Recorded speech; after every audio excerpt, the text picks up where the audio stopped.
House resumes and debate continues.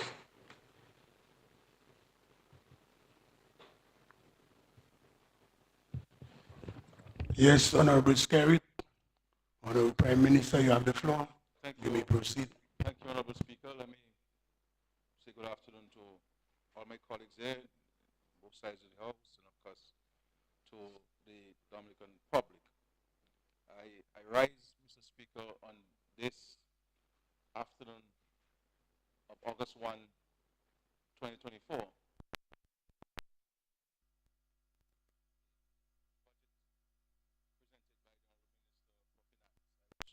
First of all, to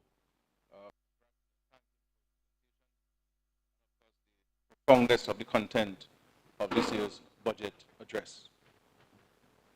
Mr. Speaker, before I share my views, I will want to place on record, as I've done otherwise, my congratulations to the students of the Penville Primary School who topped this year's national assessment exams. To congratulate them on their performance. They have brought immense pride to us in the constituency and in the village. I also want to especially recognize the teacher, Mr. Fredrickson Gilbert, who has been an extraordinary teacher on many fronts at the Penville Primary School.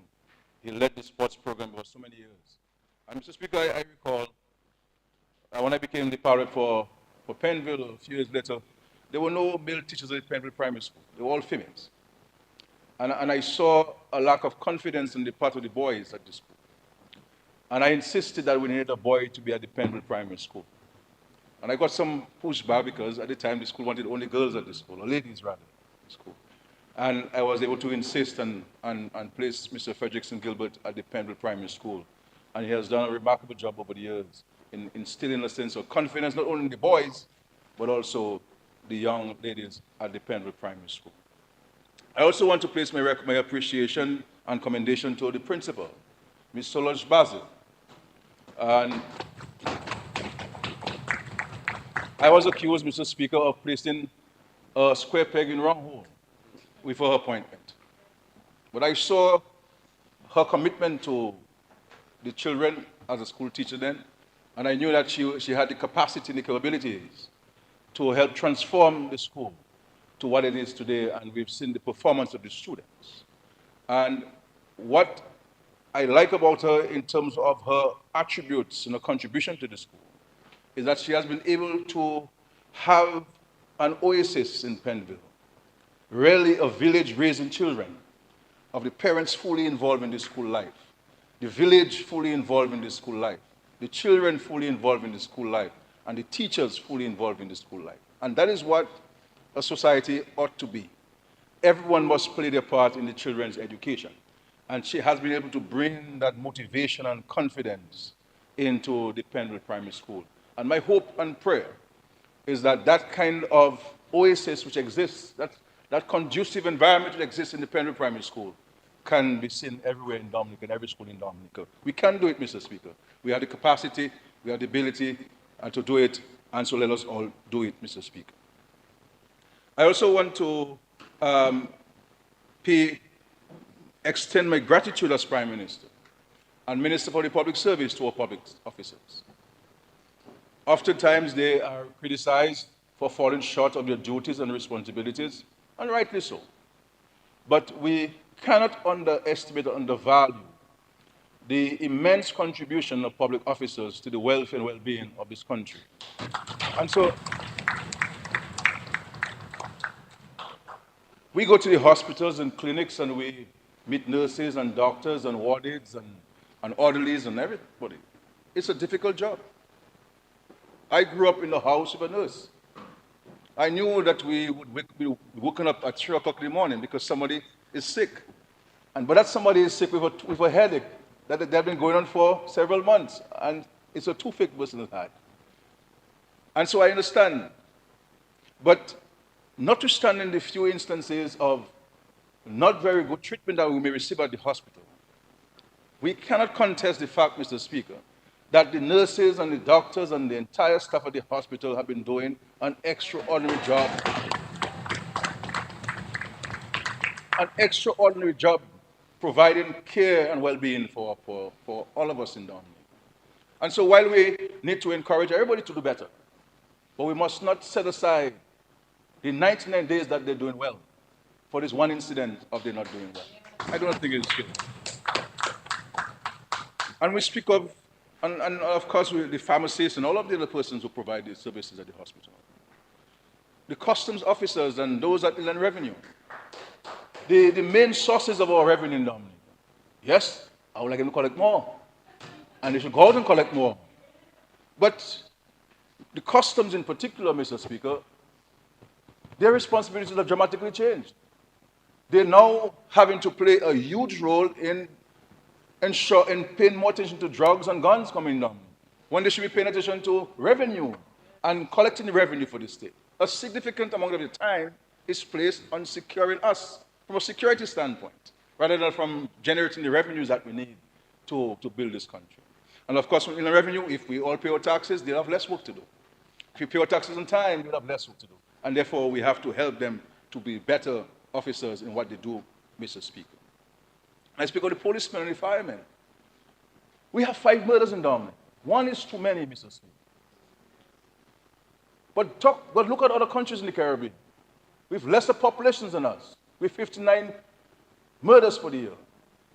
And the police cannot stop these things, but the speed and the efficiency at which they engage themselves in solving these crimes, we cannot underestimate it. These are difficult jobs. These men and women, they have to stay away from their families for several days. And the extraordinary performance that they've had in interdicting drugs coming in our country, ensuring the safety of our people, Mr. Speaker, we have to recognize that. Likewise, the fire officers. When they drive in on breakneck speed, it is to ensure that our family member could get to the hospital on time so that the life could be saved. While we're sleeping, they have to be working. They are called out to out fires, to protect our properties and lives. And so we have to be a more grateful society, Mr. Speaker. We have to recognize these things when people are doing well. I will reiterate, there's always room for improvement. We only stop working and stop doing well and stop learning until we're dead. And so we have to be able to work together in this regard, Mr. Speaker. And the prison officers, led by Mr. Edmund, doing an extraordinary job ensuring that we can keep those who ought to be out of society,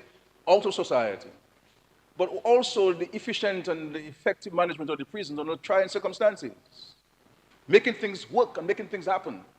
But these are unsung heroes and unsung public officers in terms of their contribution to our nation's well-being and welfare, Mr. Speaker. And so we have to pause and say thanks to these people. And of course, so many of the clerical and administrative staff, who work diligently. We have, for example, the stenographers who come there and who have to type every single word we say, even if they don't understand it, Mr. Speaker.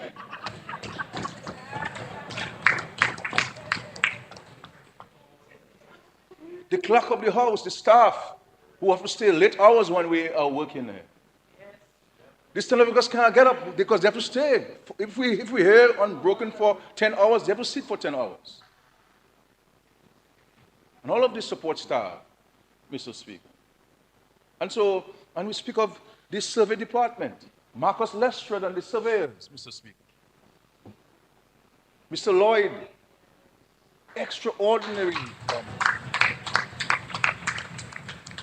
Mr. Roy at the electrical department. You call Mr. Roy on a Sunday morning, he'll come out and assist. He'll come out and assist. But do we speak about those things, Mr. Speaker, as a nation, as a country, as a people? The permanent secretary, the financial secretary, the secretary of cabinet, so much to do. So many responsibilities. And we know things have changed. So management in Dominica now, as compared to management in 1984, 95, a completely different environment these days. They know I speak to them privately if I'm not satisfied with some things. But we recognize their contribution. Many of whom who could be out of Dominica working otherwise. But they've chosen to be here in Dominica, making the contribution. And so we applaud all of the public officers who are making some great service contribution to our nation, Mr. Speaker. And our country is in a better situation because of them. And we must, while we speak about where they fall short in terms of the delivery of service to our citizens and residents, we must also, in the same breath, highlight when we get a good service. And if we highlight the good service that we receive, then we will certainly see an improvement in the delivery of service whenever we go to those places. And so that is what we have to do. Mr. Speaker, let me take this opportunity to extend our solidarity. As we've done numerous times, we believe that we have a historical and fundamental responsibility to always speak in promotion and in defense of the Haitian people and the Haitian civilization. Haiti is the one who led the way for our emancipation as black people. And so the entire black world, and indeed the entire world, owes Haiti a sense of gratitude. And we must never have the feeling that, oh, Haiti again, and have this tendency of wanting to give up. And so, Mr. Speaker, I am happy that we have in place the presidential transitional government in place, council in place. And there is a prime minister, and there's a president of the presidential council in place. And that we're now seeing the presence of the Kenyan forces. As we speak now, Mr. Speaker, there are about 400 of them there. And they expect the next 600 to come in the next couple of weeks. But we're seeing some signs of positive things happening where the security is concerned and where the governance issues of Haiti is concerned. And therefore, we want to ensure that the entire international and regional communities will galvanize itself around Haiti, and so that the international community can give Haiti this Marshall Plan that it needs to really address its economic and social challenges that has beset it for so many decades, rooted in its own history, rooted in its own efforts to provide emancipation to so many people across the world. Mr. Speaker, I also want to inform the nation in respect to the matter relating to the port and union workers and the stevedore and longshoremen, an impasse that has been existing for close to 25 years, Mr. Speaker. And they came to me and they asked me to intervene. It's a long, outstanding matter. And it's a legal issue, and I told them, look, I will use my good offices to be the mediator between DASPA and the union. And I said to the union, okay, write to me and tell me what is it that you're demanding of DASPA. They wrote and they said, we're requesting between $6 and $7.5 million as settlement.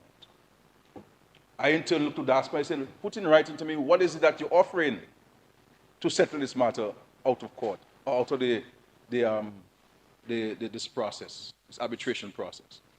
And DASPA said we can give, I believe, 1.5 million each dollars. Mr. Speaker, I want to report to the House that we've reached an agreement with DASPA and the stevedore longshoremen, where the settlement of $4 million that will bring this matter.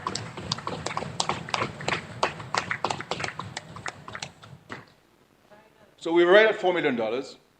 I have spoken to DASPA, and DASPA will get back to me on a draft agreement to be signed with the union people and a schedule of payments for this $4 million. I believe, Mr. Speaker, this has placed the situation to rest, this matter to rest. I think it is an atonement period. It is a reconciliation period between DASPA and the workers. And my hope and prayer is that they can now continue to work in strong bonds of brotherhood and solidarity.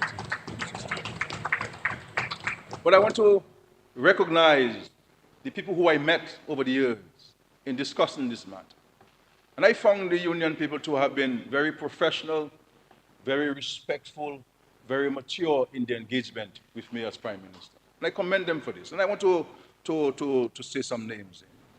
David Joseph, Frederick O'Reilly, Lenroy Dover, Glenn Dover, Michael Riley. You had also Kelvin Woodman, Leroy, well, His Excellency, Leroy Wadiko or Wadix Charles, and Mr. Armour Thomas. Decent Dominicans who represented the interests of their comrades and colleagues very, very well and professionally. And today, Mr. Speaker, we've arrived at a resolution, a solution to this over 20 years of impasse between diaspora and the union.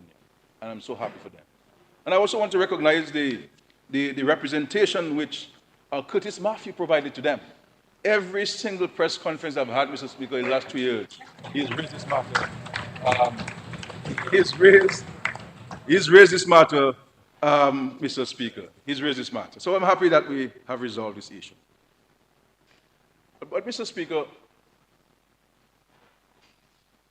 we have to place the discussion in context with the global realities, the economy of Dominica. These are not the 1970s and 1980s, when we had a boom from bananas, where we're getting hundreds of millions of dollars from bananas. We know what happened to bananas. We know of the ruling of the WTO, led by the United States, which decimated the banana industry. And so the Minister of Finance cannot expect to get hundreds of millions of dollars from the banana industry. We know what's happening in the world, Mr. Speaker, in North America, in the UK, and every single Caribbean country where Dominicans reside. Life is difficult. And so the extent of the remittances that we were receiving would be reduced. And it's not because the families do not love their relatives here in Dominica. No, it is a reality that they are facing with their rent gone up, Mr. Speaker. The price of food and the cost of living have dramatically gone up in all of these countries. In every single country, Mr. Speaker. And so therefore, we do not expect a windfall coming from remittances, Mr. Speaker. And therefore, the budget proposals, Mr. Speaker, are centered around those realities. Those realities, Mr. Speaker. Because Dominicans who go to Miami and to New York are complaining that the prices of Costco have gone up dramatically.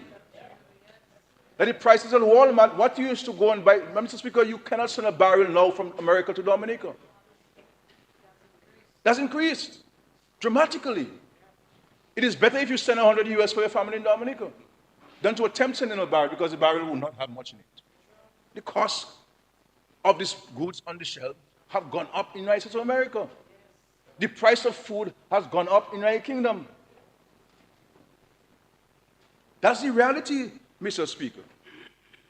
And so we have to appreciate that the issue of the cost of living is not something that we can erase, or we can issue a decree and the prices will go down immediately. We cannot impose a cap, Mr. Speaker, on the price of shipping, the cost of shipping things to Dominica. We cannot tell a manufacturer in the United Kingdom or elsewhere how much to sell his good. The reality is the prices there are imported inflation. By the time it lands there, it's already too expensive, Mr. Speaker. And if you look at a number of the goods that we sell on the shelves, most of them do not attract VAT and import duties jointly. There are some who do not attract import duties at all. And there are some who do not attract VAT at all. But yet still, the prices are high. And so these are the harsh realities that the world is confronted with.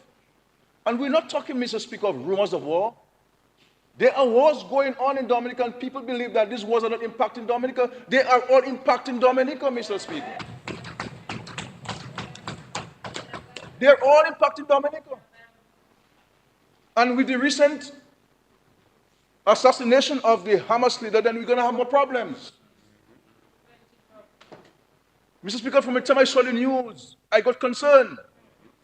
Because I know that we're going to extend this war in the Middle East. And an extension of the war is going to create more problems for us. And so while these wars are far from us, we know we're close to Russia and Ukraine. We know we're close to the Middle East, Mr. Speaker. But these things are affecting us here in Dominica. They're affecting us in Dominica, and they're affecting us dramatically, Mr. Speaker. And so we have to appreciate that when people comparing America to Dominica, America has over 300 million people. They have consumption. We have not increased the population in Dominica. We have not imposed taxes on Dominicans in a long time. Over 20 years, we have not imposed taxes on Dominica. As a matter of fact, every single year we come to Parliament, we're removing taxes, Mr. Speaker. Last year, for example, when the price of electricity, cost of electricity went up,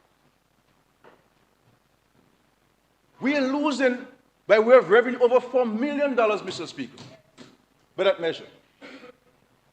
Because we want to give some kind of reprieve, some kind of relief to the Dominican population. But we are taking it from our revenue. The same revenue we also use to fix the roads and to do other things. We're losing that. But we did it because we want to help the Dominican people, Mr. Speaker. And so, we really have to get real in this country by our pronouncements. Speaking as if, none of these things affect Dominica. And look at Dominica, Mr. Speaker. Look at what we have gone through over the last 20 years. The natural disasters, 2004, 2007, 2009, 2010, 2013, 2015, 2017, COVID for 3 years, Russia-Ukraine war, Middle East war, Mr. Speaker. And don't talk about the oil crisis, don't talk about the international financial crisis.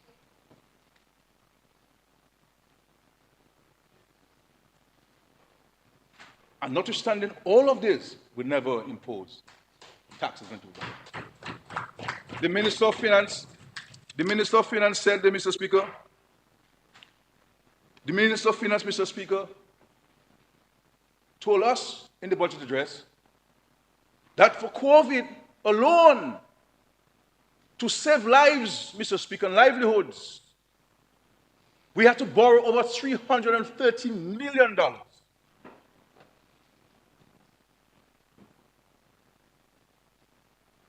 Because our revenue dropped by more than 45%. And the cost of running the country increased by more than 60%. Because we were paying people who were not producing, because we had to keep people home. And we also paid the salaries of hundreds of people in the private sector to maintain the dignity of the human being. And at no time in all of these years that we were confronting COVID, Mr. Speaker, we went out of any pharmaceuticals. We became net exporters of pharmaceuticals to other countries. From PPEs, to Mr. Speaker, to ventilators where you couldn't get any ventilators whatsoever. And in those days, Mr. Speaker, we were paying for a PCR test, you call it, right? $100 US per test, Mr. Speaker. And we'll give it to you, the citizens and residents of Dominica, at no cost to you.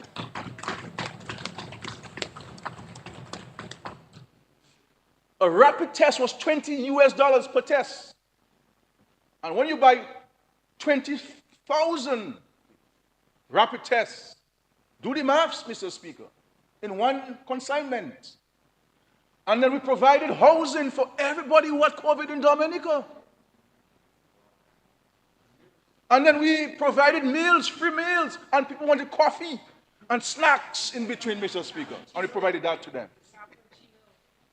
Transportation. And we had a comprehensive hospital set up. in Portsmouth. All of that, Mr. Speaker, we did because this Labour Party government said to the country that our preoccupation during COVID was to save lives, Mr. Speaker. And any one of us in this country, Mr. Speaker, can appreciate what this government could have done with $330 million. What we could have done with $330 million. So when we're saying this is not there and that is not there, Mr. Speaker, this is where the money was spent. This is where the money was spent, Mr. Speaker. That's what it is. And so between Erica, Maria, and COVID, we borrowed $673 million.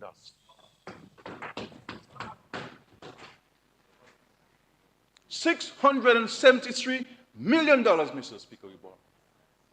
Sometimes I want to cry, honestly. This is why I'm upset with the international community, Mr. Speaker.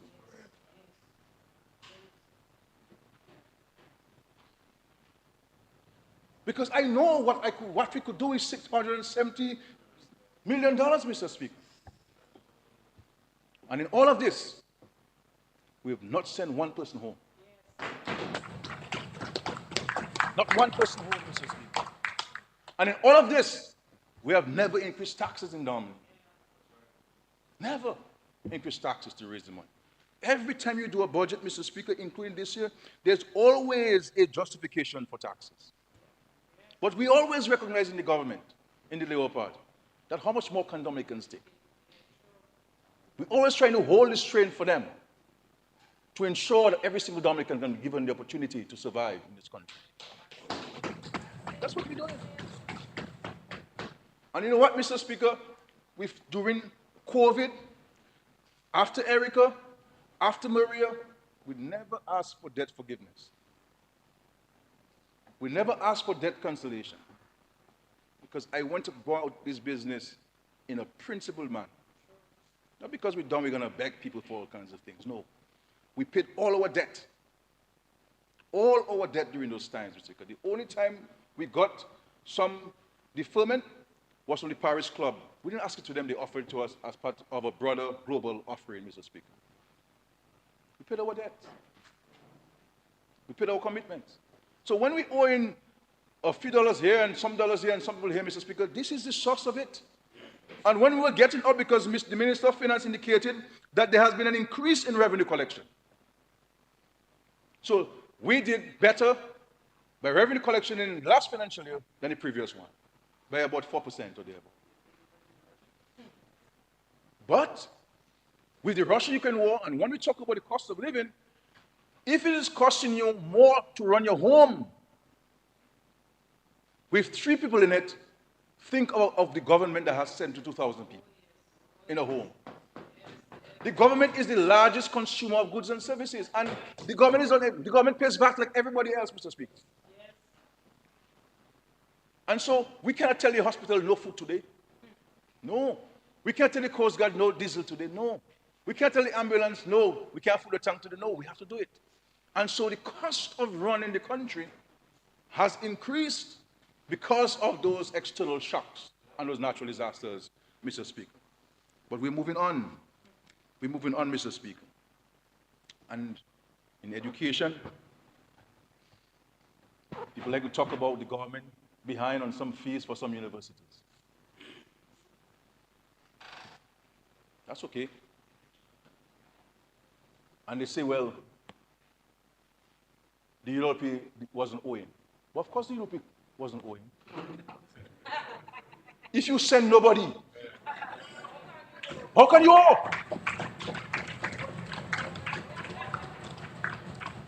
You could not be behind because you send nobody to school. The United Workers' Party did not help educate people in Dominica, neither did it educate people overseas. Children were not going to school in Dominica. Couldn't pay their bus fares. Couldn't access school. College was for a few of us, Mr. Speaker.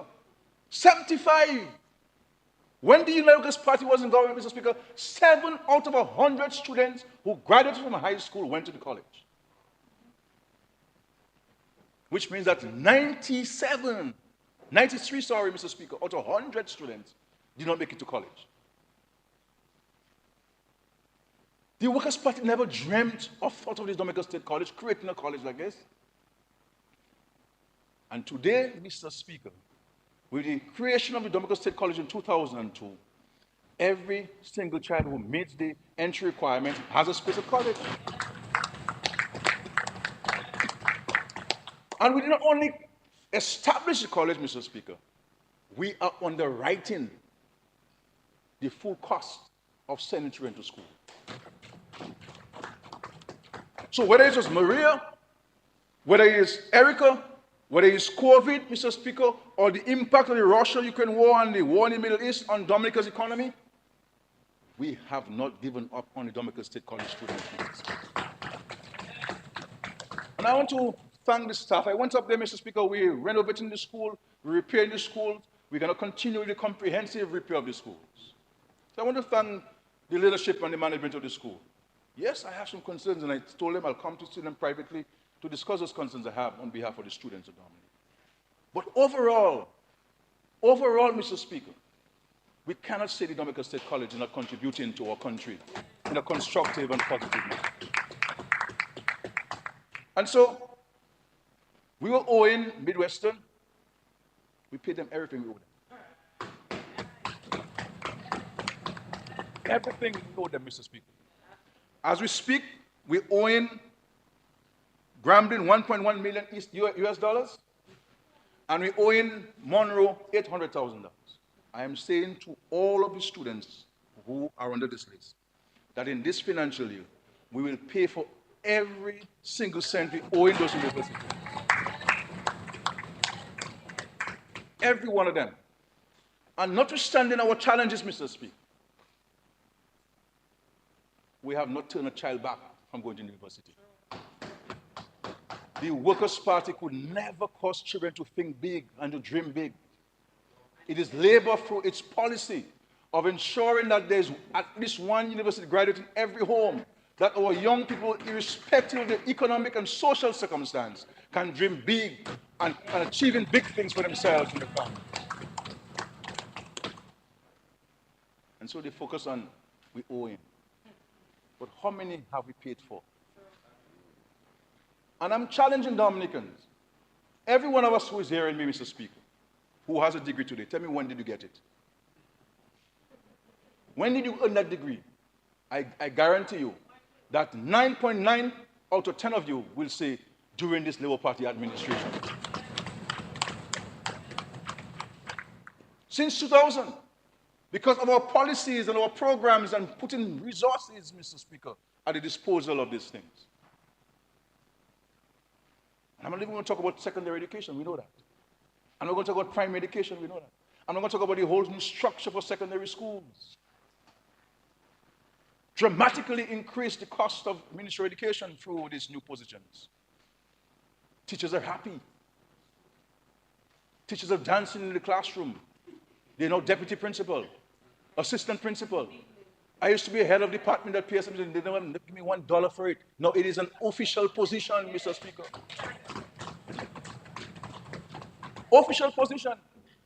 Well, Vince told me he wanted his money back because he was head of department sometime. Vice principal and so on. Name, but no money. But no, people getting paid for it. They have a letter from the Public Service Commission, Mr. Speaker. And our hope and prayer is that I can translate into greater results for children, more wholesome children, more holistic children who can contribute better to society, Mr. Speaker. That's what we're talking about. So when you talk about education, Mr. Speaker, this is the education party in Dominica, the Dominica Labour Party, Mr. Speaker. And so let us be grateful. My theme for my presentation is giving thanks. we must give thanks, Mr. Speaker. We must not look at the glass half empty, but look at it as half full. What is going to be our contribution to get it to be full and to be running over?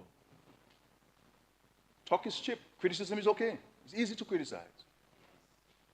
But are you committed to the hard work? Are you committed to the hard work, Mr. Speaker? And so we remain steadfast to our students, to our young people, Mr. Speaker. And so we look forward to playing our part. And Mr. Speaker, when you talk about young people, you know, this guy came to me from Roseau. I think his last name is Augustine. What, I can't remember his first name.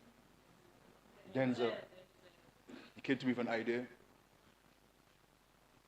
to have this event in Dominica, this regional event in Dominica. They had an idea, but they don't have money, Mr. Speaker. They wanted government support to use the Canefield Airport and to support them. And I supported them.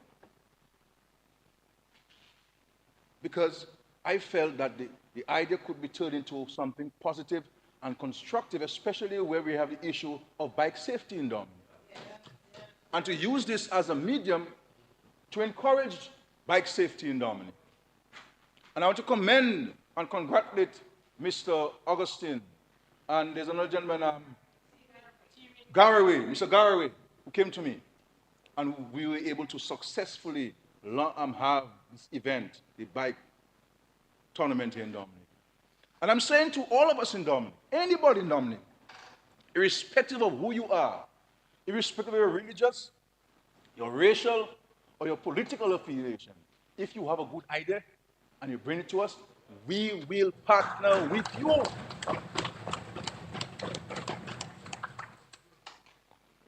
And I want to say to Mr. Gary and to Mr. Augustine that this will be an annual event supported by the government. And I'm saying to them further, Mr. Speaker, that it is the intention of the government that once the international airport is open, that the Douglas Church Airport will be used as a permanent place for drag racing and bike racing in Dominica, Mr. Speaker. And so herein lies an economic opportunity to manage that facility. And you can turn the fire service into a guest house and a restaurant, and you can have an opportunity there to create jobs and money for some aspiring business person in Dominica. And so, Mr. Speaker, the question is, how does government raise money? Government raises money by taxes, by loans, by levies, and in some cases, by grants, meaning a gift from a friendly government or institutional organization. And of course, in Dominica's case, we have the citizenship by investment program. And this program, Mr. Speaker, has helped to shield the Dominican population from taxes. Can you imagine, Mr. Speaker, if we had to borrow to underwrite the housing revolution in Dominica? Can you imagine, Mr. Speaker, if we had to borrow to build all of these health centers, including the Marigot Hospital, Mr. Speaker? Can you imagine if we had to borrow to build all of these roads that we built in Dominica? Could we afford this, Mr. Speaker, by way of loans and levies and taxes? The answer is no. And so we have been able to use the resources in a judicious and responsible manner, creating economic opportunities and social investments, Mr. Speaker, development to Dominica. And this is why I was hoping, Mr. Speaker, that the opposition could have spoken in defense of this program. And we have to condemn those who are bent on denying the Dominican people an opportunity to continue to survive in this very difficult and harsh global environment by seeking to undermine the program with a view to hoping that it could disappear and therefore the people would have challenges. We have to stand.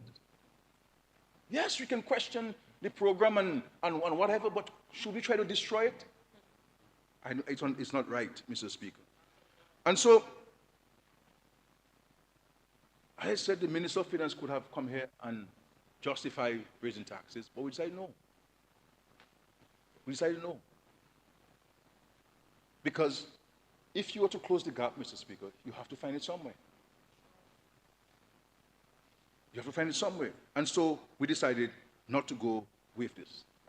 And so when people come and make suggestions, Mr. Speaker, about what the government needs to do, and so, look, I'm not interested in generalities, Mr. Speaker.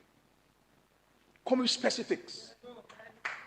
If you come with specifics, Mr. Augustine and Mr. Gary came with a specific project to me,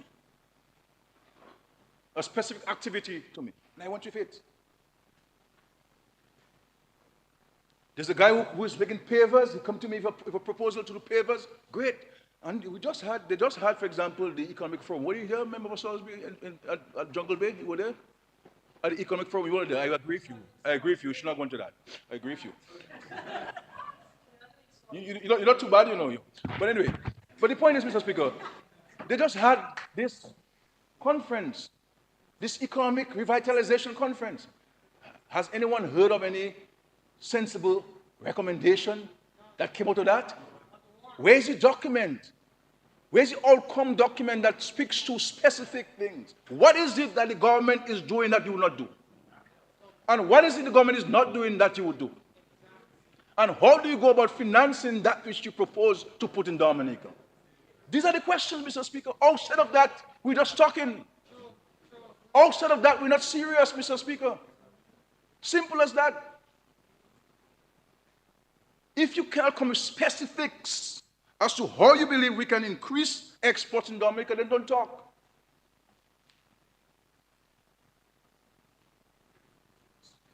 And if you come in with how to increase exports without talking about the cost of raw materials and the cost of labor, what are we talking about? So they want to criticize the Labour Party, but they're not coming with any specific suggestions. They have no clear alternative to us. What are you going to do? We build an international airport 2,850 meters long. What are you going to say? Build one for 20,000 meters long? Where? That we do the geothermal, you say, okay, well, no, I will do, no 10, I'll do a 40 geothermal plant. Where? How? With what?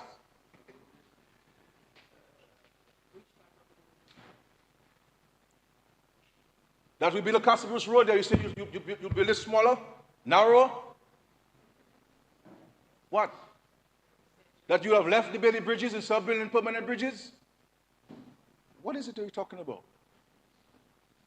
The people don't make us smart people, you know, Mr. Speaker. They're smart. And they know when people trying to fool them, and they know when somebody is doing things constructively as this Labour Party government is doing, Mr. Speaker.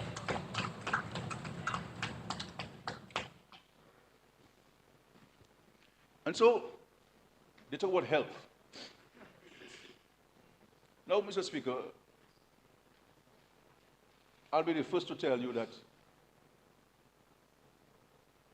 there are shortcomings. Everything is not working perfectly. You move from a small hospital to a massive hospital, there'll be teething issues. You have what, about 5 or 7 theaters. We had half a theater back in Crystal Margaret Hospital. You had 1, 2 dialysis machines. You have 16, Mr. Speaker. You'll have teething issues. You move from a small space for accident emergency. Now you have a massive accident emergency department, Mr. Speaker. You'll have issues. You may have sometimes you have a nursing shortage on particular staffing, and that nurse was working the sessions before. She working a double shift. She have a little challenge. She's not well. She might be anxious because so many people coming to her, and all the way want the service at one time. She may say something to you that she would not ordinarily say. You're using that as a basis. There may be 1 or 2 incidents that should not have happened, like in any hospital, Mr. Speaker. We accept those. And we're seeking to do better. And we will do better, Mr. Speaker. We will do better. Because we take the criticism seriously, Mr. Speaker. Trust me on that. I do not dismiss any criticism of the government, especially where healthcare and delivery of services is concerned, Mr. Speaker. Rest assured, my dear Dominican people. Rest assured. But we cannot deny the fact, Mr. Speaker, that healthcare today and healthcare under the Workers' Party is chalk and cheese. The Workers' Party never articulated a vision for the Prince Albert Hospital. Never. Never. We came into government, Mr. Speaker, and articulated a comprehensive plan for healthcare in Dominic. With infrastructure, with increased services, we have state-of-the-art equipment you will find in the developed world, Mr. Speaker, at the hospital. And that's why I'm challenging the CEO, that she needs to come to the public and speak more about what's happening at the hospital. Tell the nation the good things happen, because I met with the consultants, Mr. Speaker. I met with all of the consultants at the hospital along with the Minister for Health. And the stories, the reports that were given to me, I said to them, why aren't you sending it to the Dominicans? Wonderful things happening at the hospital, Mr. Speaker. But you don't hear those things. And so we have made tremendous progress at this hospital. The Dominica China Friendship Hospital has cutting edge. You heard, for example, of the former member for Rosa North saying that he came from blindness to sight, to seeing. A surgery performed at the hospital in Dominica, Mr. Speaker. Even the opponents of government sometimes cannot hold it back. That the Spirit of the Lord forces them to say the truth, Mr. Speaker.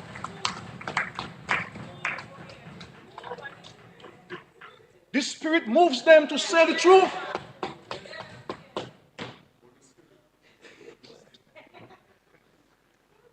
You see how all powerful and mighty the Lord is?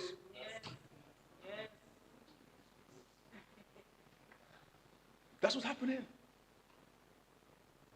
And so we are committed to ensuring that healthcare is accessible. And I'll give you an example of how much we are subsidizing healthcare in Dominic. You know this Ventolin that the asthmatics use, the puff?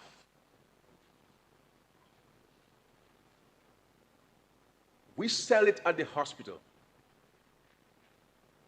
for $5 EC.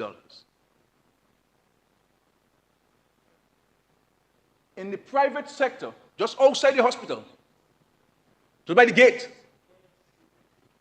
it is $29.95 for one. It is not that we bought it $5, you know. We are subsidizing it, Mr. Speaker. And I can give you a whole list of things that we're subsidizing when you compare it to the price of the private sector. And do the maths. Between 2001, 2002, and 2004, we owed $7.7 million by persons who got services from the hospital. 7.7. And I'm not even going to talk about the years before that. We're talking about 29 million. But we are committed. This is why in the budget address, the Minister of Finance articulated a bold initiative that is a new nursing structure for Dominic. And Mr. Speaker, we have more medical consultants, specialists in Dominica than any other time in the history of Dominic. On permanent staff, providing care to this. I would really hope, I beseech them, Mr. Speaker, the medical consultants and the doctors, to speak to the nation. Tell them what you're doing. Tell them the great things you're doing, the wonderful things that you're doing, how you have saved children's lives, how you have saved so many senior citizens' lives, how you've taken a broken, splintered leg and formed it back, and the man is walking today and even back on the bike, riding the same bike with Mashima. Let us speak to that so that we can have a sense of gratitude, a positive spirit within our country, Mr. Speaker, if we only say the good things that are happening in this Commonwealth of Dominica, Mr. Speaker. And then we speak about hotel and tourism. People forget Don't forget, Mr. Speaker, when sunset come, no plane can land in Dominica. Before we came into government, I see remember Mary got smiling. He said, "Well, one thing was you are the facts, boy. You are forgetting the facts." And we suffered indignity. I was exposed to it, Mr. Speaker. That you sit in a plane in Antigua, and then the flight attendant is late, or there's a mechanical problem on the plane, and then the flight attendant says, the pilot says, "Well, those for Dominica, we have to disembark because by the time we get to Dominica, it's too late. It's too dark." And don't talk about Christmas time when it gets dark early. You're in trouble. 2 o'clock, you're not in trouble. You're in trouble.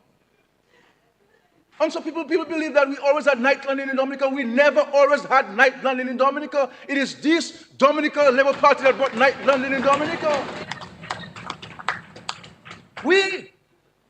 The first time a plane lands at night in Dominica is by this Dominica Labour Party. And there was no plan on the part of the Workers' Party to do anything at the airport. None. None. Mr. Speaker, the toilet that they had at the airport back in the days had no seat cover. And the men had to stand up on either edges of the toilet bowl and to use it, Mr. Speaker. That's what they should do. But today, Mr. Speaker, we have... Vince, you say you remember that? Yes. Mr. Speaker, we brought night landing in Dominica, and they said that no plane going to land in Dominica, but plane landing at midnight, at 11 p.m., at 3 a.m., at 1 a.m., at 8 p.m., at 7 p.m. in Dominica, Mr. Speaker. That's what's happening. And not only do we have night landing, Mr. Speaker, we have direct flights from America. And so, in real sense, Mr. Speaker, where aviation is concerned, connectivity is concerned, the sky is the limit for us. And we've always said that the introduction of night landing in Dominica is a medium to short term, a short to medium term solution. That the ultimate long-term goal of Dominica is to build an international airport. And you know what, Mr. Speaker? We were saving to build the airport. We were saving $5 million US every month. This is why I tell people saving is important, as small as it is. And in a short space of time, we had over $260 million in this account. Unfortunately, Maria came. And I waited last minute to use that money. I could not have left the money in the account. And the Dominicans' lives and livelihoods have been affected. And so we spend this money to help families and to help businesses overcome the dramatic loss that they suffered as a result of Hurricane Maria. Had it not been for Maria, Mr. Speaker, we would have had all the money that we needed to build the airport in cash, Mr. Speaker. In cash. And then, you know what they want to tell people?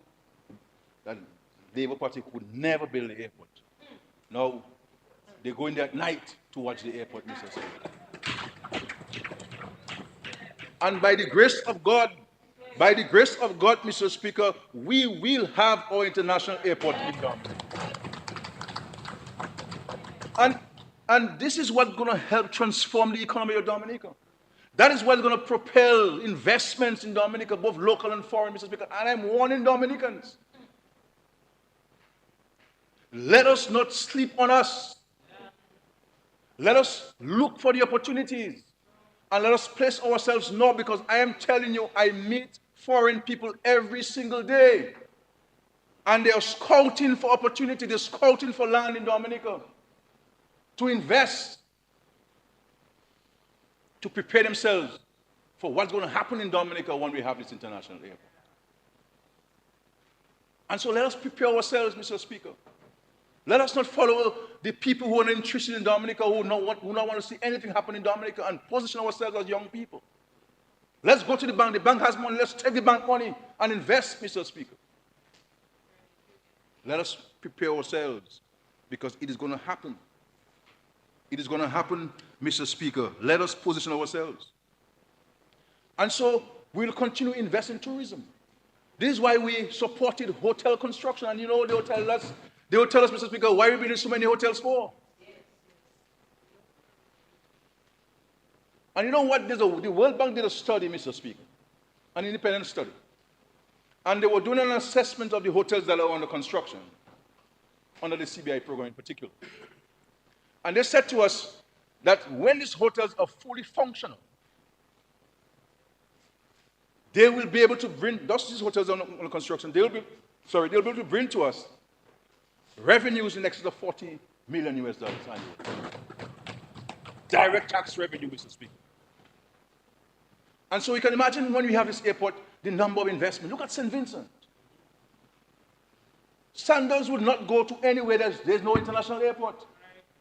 And Sandals took a hotel that was closed in St. Vincent and the Grenadines and transformed it into a major resort, a 300-room resort, Mr. Speaker, in St. Vincent, all because of the international airport. And we can speak to the farmers of Dominica, those involved in floriculture, Mr. Speaker, getting the flowers into London in 8 hours, the fishermen, the small business people. Let's understand that this airport is for you. Whether you're in Scottsdale as a fisherman, or in Capuchin as a farmer, or in the Carnival Territory as an agro-processor, or as a hotel owner in Salisbury, Mr. Speaker, you are going to benefit from this international airport. And we must not change course, Mr. Speaker, as a nation. Not because we may have some temporary challenges fiscally, that we should abandon the future of this country, Mr. Speaker. That we should abandon the opportunities for the succeeding and existing generations of our country. I am not building an airport for me, Mr. Speaker. I'm building an airport for my children and the children, their ages. They're the ones who are going to benefit from this, Mr. Speaker. And we're not burdening them with any tax, any loans. They have to repay, they'll be reaping the benefits, Mr. Speaker. And therefore, we should not wait. We cannot defer this. Anybody who's suggesting that we defer this is not interested in Dominica or have other interests. We have an opportunity by the grace of God, Mr. Speaker. God has given us an opportunity, notwithstanding the challenges, that we're punching hard and we're punching high, ensuring that we can do what we have to do for the people of Dominica. That's what it is. Forget about who is doing it. This is not about me. Please. This is about the people of Dominica, the future well-being of Dominica, the opportunities for Dominicans. So many thousands of young people that were sent to school. So many thousands of Dominicans who engaged in some agro-processing and small businesses, looking for opportunities, looking for larger markets. And the only way, one of the ways, Mr. Speaker, the main way they can get their products out to larger markets in shorter period of time is with an international airport. Because we need consumption in Dominica. The 72,000 of us there are not enough to consume what we can produce. And therefore, we're going to quadruple the population of Dominica insofar as visitors to our country, to consume the goods and services that we have, so we can have more wealth for people, more monies in people's bank accounts, so we can build homes and do further investments, Mr. Speaker. That's what we're talking about. And we're talking about the marina, Mr. Speaker. And if you want to know, Mr. Speaker, the impact of a marina on a nation, go to the BVI. Go to the BVI.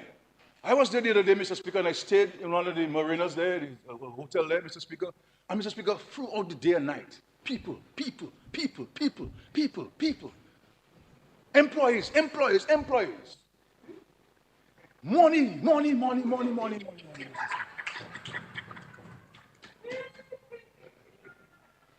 And I saw this and I said, that is going to be Portsmouth one day.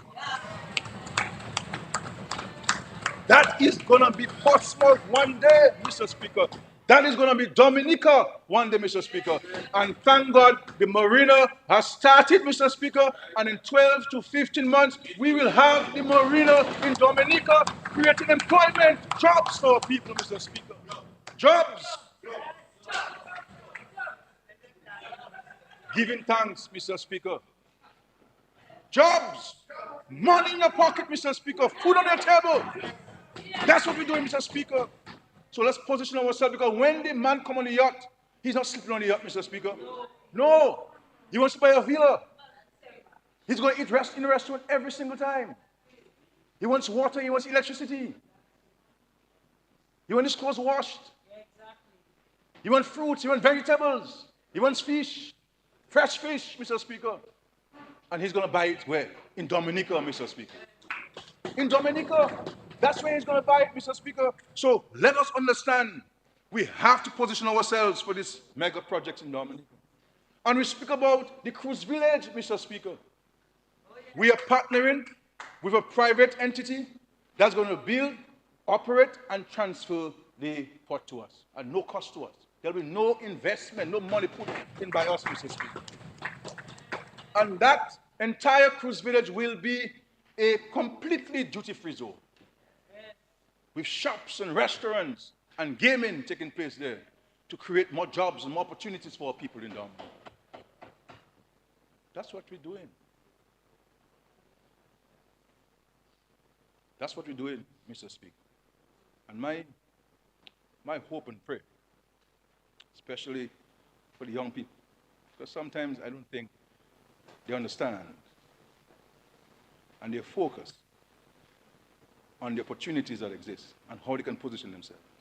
When we send you to school, it's for you to use your newfound education, knowledge, and skills, having been empowered to be able to see opportunities and use that skill and knowledge to take advantage of the opportunities.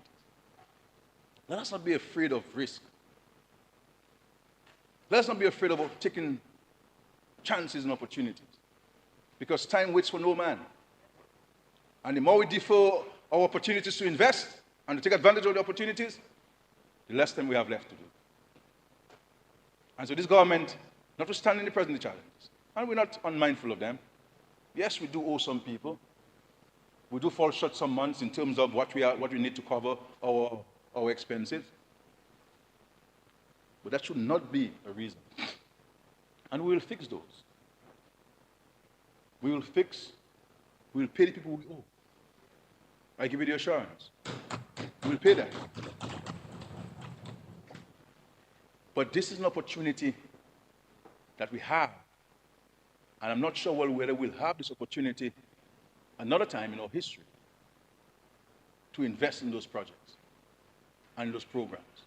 And so now is the time for us to do this. And God has placed us there, we're the ones doing it. Because we have been able to exemplify the vision, put the hard work and the commitment to it. And that notwithstanding the challenge that we face with all of these natural disasters and external shocks, that never daunted our spirit. And if we have been able to recover from Maria, from Erica, from COVID, which little problem we have till we can overcome? Give me a break. Give me a break. We have to be more efficient in the government. And in the country, we have to be more productive in the country. Today, these days, Mr. Speaker, night falls at 8 o'clock. Why are we going to work? Why are we going home at 3 o'clock in the afternoon? Why? When 4 o'clock comes, we should do a second shift. Let's push the project. Let's push the work. This is why, Mr. Speaker, we're going to move in this new legislation and tell the public officers, this thing about if a public officer wants to work somewhere else, a second job, he has to get the approval of whoever it is. We're going to take it out. A public officer, a police officer wants to work somewhere, he wants to have his own business, he wants to have a job at night or somewhere in the weekend, he can do so, Mr. Speaker. And we will come to the Parliament. We will come to the Parliament with new legislation because we have to fill the jobs that we have now, because the private sector is saying to me, The private sector is saying to me, I'm saying to them, but why all you come and tell me that privately? Say so publicly. They're saying to me that they can't find workers, Mr. Speaker. I said, don't whisper it to me. Say so publicly. I know that. I know it already. So tell the rest of the country. And this is why, Mr. Speaker, we have joined forces with them to look at those issues in the country. Look at the issue of the minimum wage, with a view to increasing the minimum wage in Dominica. Look at the corporate income tax, with a view to reviewing it, to ensure that the private sector can have more money left to them, and they can expand their investments and create more jobs in the making, Mr. Speaker. Being progressive. And we even will be exploring the possibility of having one rate of income tax in Dominica, so that we can have more money in our pockets from our labor. That's the way the government is moving. So while we grow the economy and put the jobs in the infrastructure, the investments to create more revenues for us, as we go along, we're leaving more money in your pocket by way of your labor. Because the reality is, I find that 25% of corporate income tax high. And I find that the income tax rates in many of the categories a little bit too high. Even when they talk about the increase they gave me, they took all of it back in taxes. It just had to see my lower salary and so on. Nothing at all. I see what happened to that now, boy. You know?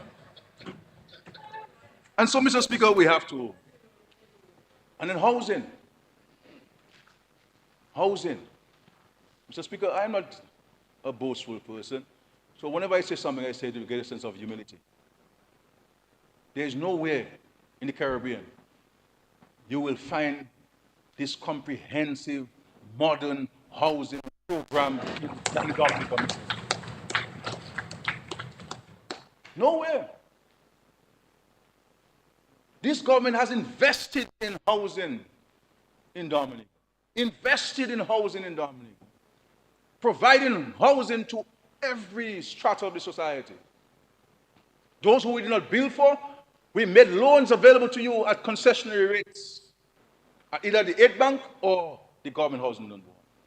And the reason why the banks and credit unions have brought down the interest rates from the 10 and 11% they had back in the days is because we introduced lower interest rates at the aid bank and the government housing loan board, and they had to bring it down, Mr. Speaker.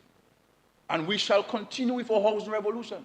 We shall continue with providing housing for the people. So the people who are still waiting for promises, I am telling you today, we coming to you soon, Mr. Speaker. And those who have their homes incomplete, and those who have their little roofs to be fixed, I am telling you, I have a little money for that.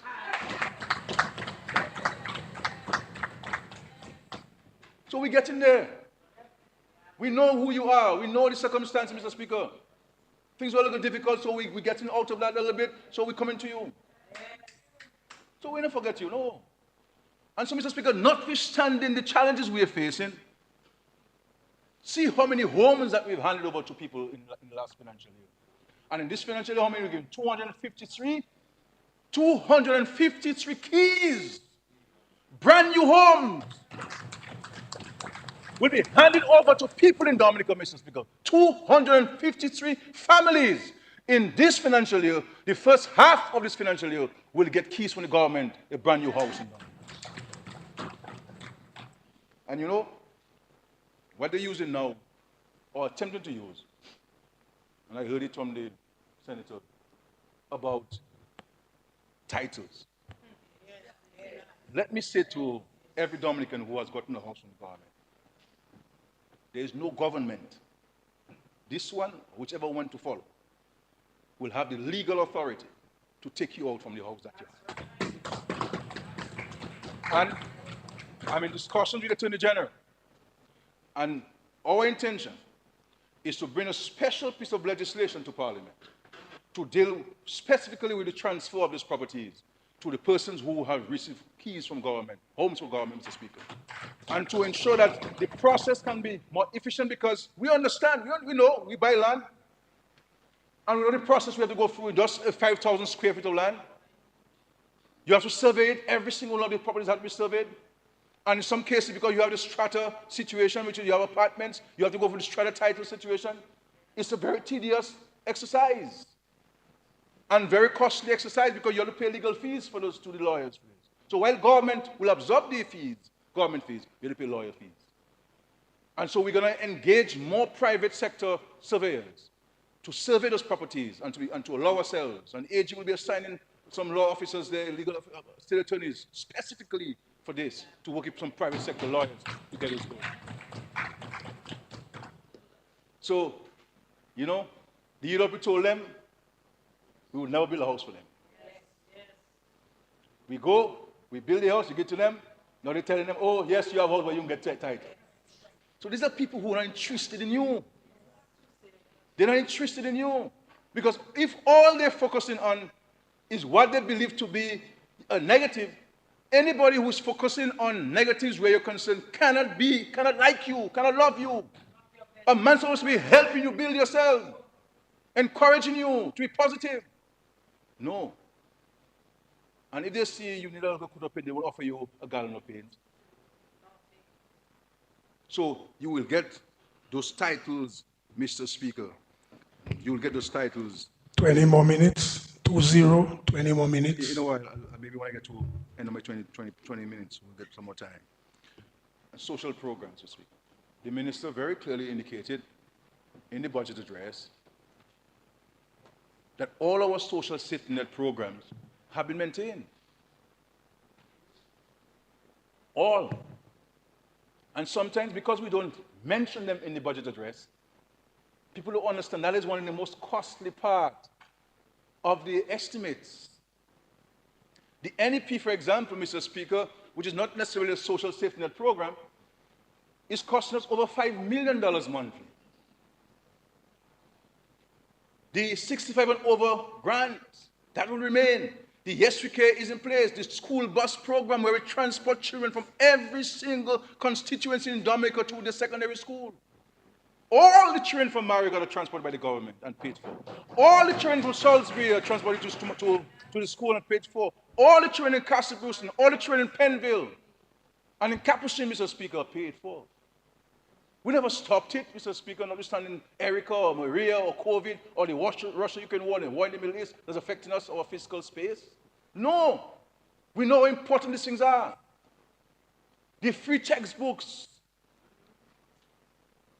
uniforms, bags. Give thanks, Mr. Speaker. The school transfer grant, and you know how this grant, the school transfer grant came about, Mr. Speaker? I was a student, I was a school teacher, and I was teaching and come to school at PSS for the first day of the year, of the school year, first formers, and they were hiding. You know why they were hiding, Mr. Speaker? Because they got their hand-me-down clothes. And because their brother was bigger than them, they had a big shirt and a big pant. And they were hiding. And you know what I came about the program? I said, look, when every single child in Dominica goes to school, secondary school, for the first day of the year, you must not know who has money and who doesn't have money, Mr. Speaker. And so we want to ensure that every single child has a new shoe, a new belt, a new pant, a new shirt, a new crest, or a new tie, or a new blouse, or skirt, and so on. And socks. Every child brand new. A sense of pride, a sense of dignity, and a sense of hope. That's what we're doing. Every program we have, there is a motivation behind it. There's a story behind it, Mr. Speaker. Because we are empathetic, Mr. Speaker. When I went to La Plaine many years ago, 2008, and I spent the night in La Plaine, Mr. Speaker, with Peter Sejan, and we walked in the morning, it was raining. Minutes to 7 in the morning, and I stumbled upon a family living close to the church in La Plaine. And the old man there bending, trying to light some wet wood to make a coffee. And I asked Peter Sejan, are we helping this family? He says, yes, PM, we're giving them this public assistance. I said, then clearly it's not helping them. And I went inside the house and I saw Granny sitting on the bed.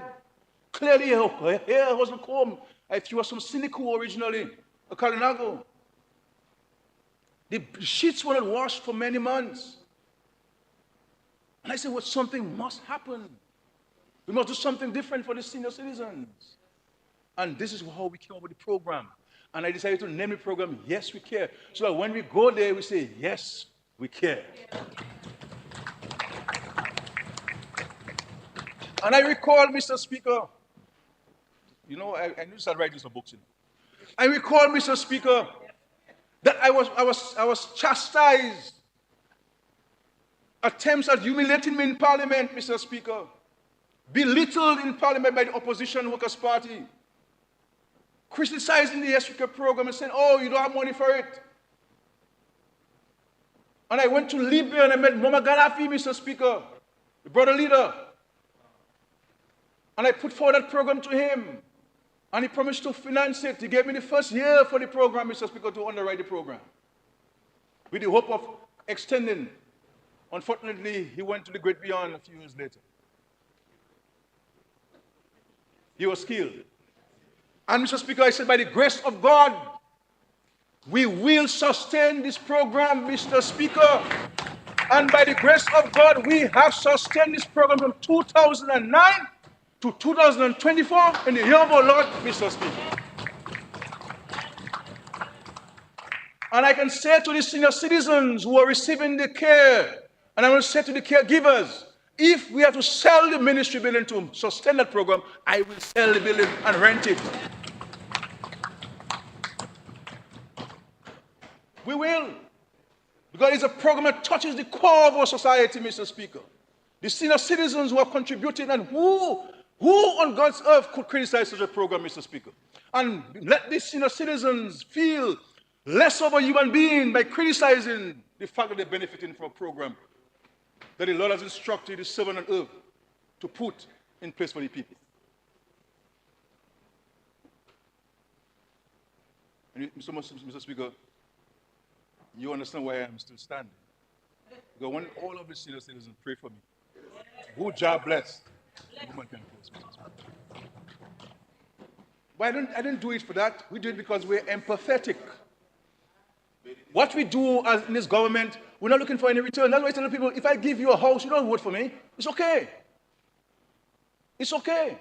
If I send you to school and I spend $250,000 to send you to university and you come back and you want to vote me out, fine with me. It's okay. We are doing it because we care about Dominica. We have sacrificed ourselves for the development of Dominica, and we have done everything possible to bring progress and prosperity to every single citizen of Dominica. That's why we do it. That's why I'm never scared of the future, Mr. Speaker, because I always know that my faith is in the hand of God. That's it. So we're doing it because I don't believe only that we have a political duty to do these things. We have a biblical and Christian duty to do it. And this is why, Mr. Speaker, even when there are people around us and around me and the government who are saying, Scared Boy, stop his housing thing, stop this, could the NAP do this? I said, no, we must never abandon the people when we're going through challenges. When we are going through challenges as a nation, that is when we must hold strong to the people who need it the most, the vulnerable in our society, Mr. Speaker. And so, yes, I get advice to cut this and cut that from all different spheres of society. But when I make a decision, I must go to bed able to sleep.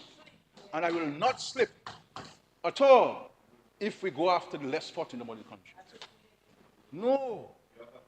We have to hold strong to them. And so the social programs introduced by the government over the last 24 years are all continuing. And, when people talk about the NEP, for example, and I go to a village, and I walk into a house, and there are 4 people in this house, and they're under the NEP. $4,000 in a home. Yes. And that home was a home designated as a poor home. By that action of the government introducing the NEP, this home is no longer poor. And you know what, Mr. Speaker? On top of the NEP, they have a brand new house. They have access to water, to light, to telephone, to internet, to shelter, Mr. Speaker. All of the SDGs we're talking about. And so people talk about SDGs as if it is an academic exercise. We in Dominica are implementing the SDGs. We didn't have to take the United Nations to tell us that. This is the fabric of the Labour Party, the foundation of our Labour Party, the founding principles of the Labour Party. We're not going to study books or go to conferences to tell us that. No. When we go to conferences, we are telling them what we are doing in Dominica. And they're asking us, how do you do that in Dominica? And we tell them, and we share it. That is why you're seeing, Mr. Speaker, in many manifestos in the Caribbean, a central thing, the main thing, they even have it in bold letters. Eradication of pit latrines. That's a major project in many countries, Mr. Speaker.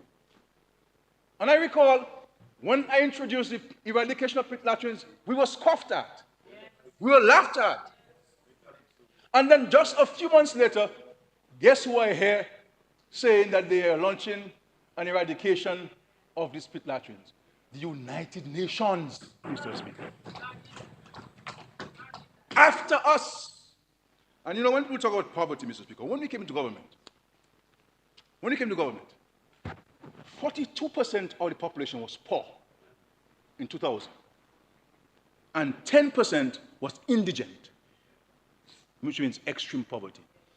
42 plus 10 is 52, which means, Mr. Speaker, 52% of the population of Dominica was poor.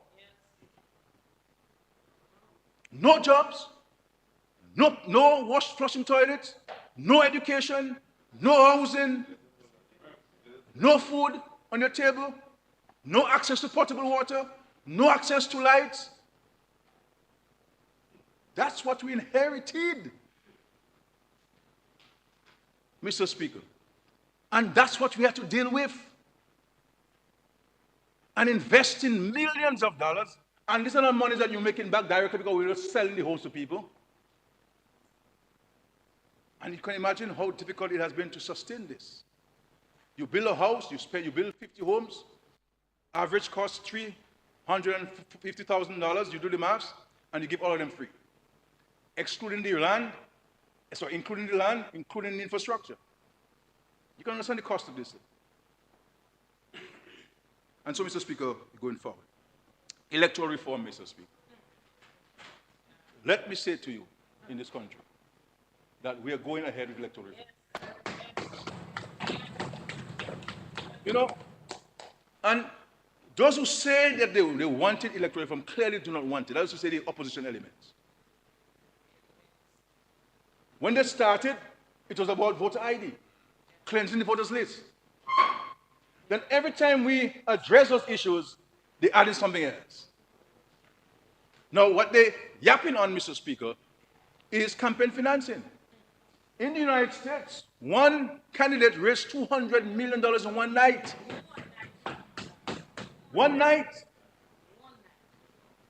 And, Mr. Speaker, it makes no sense, absolutely no sense, for the parliament to come to parliament to pass laws knowing that they cannot be implemented.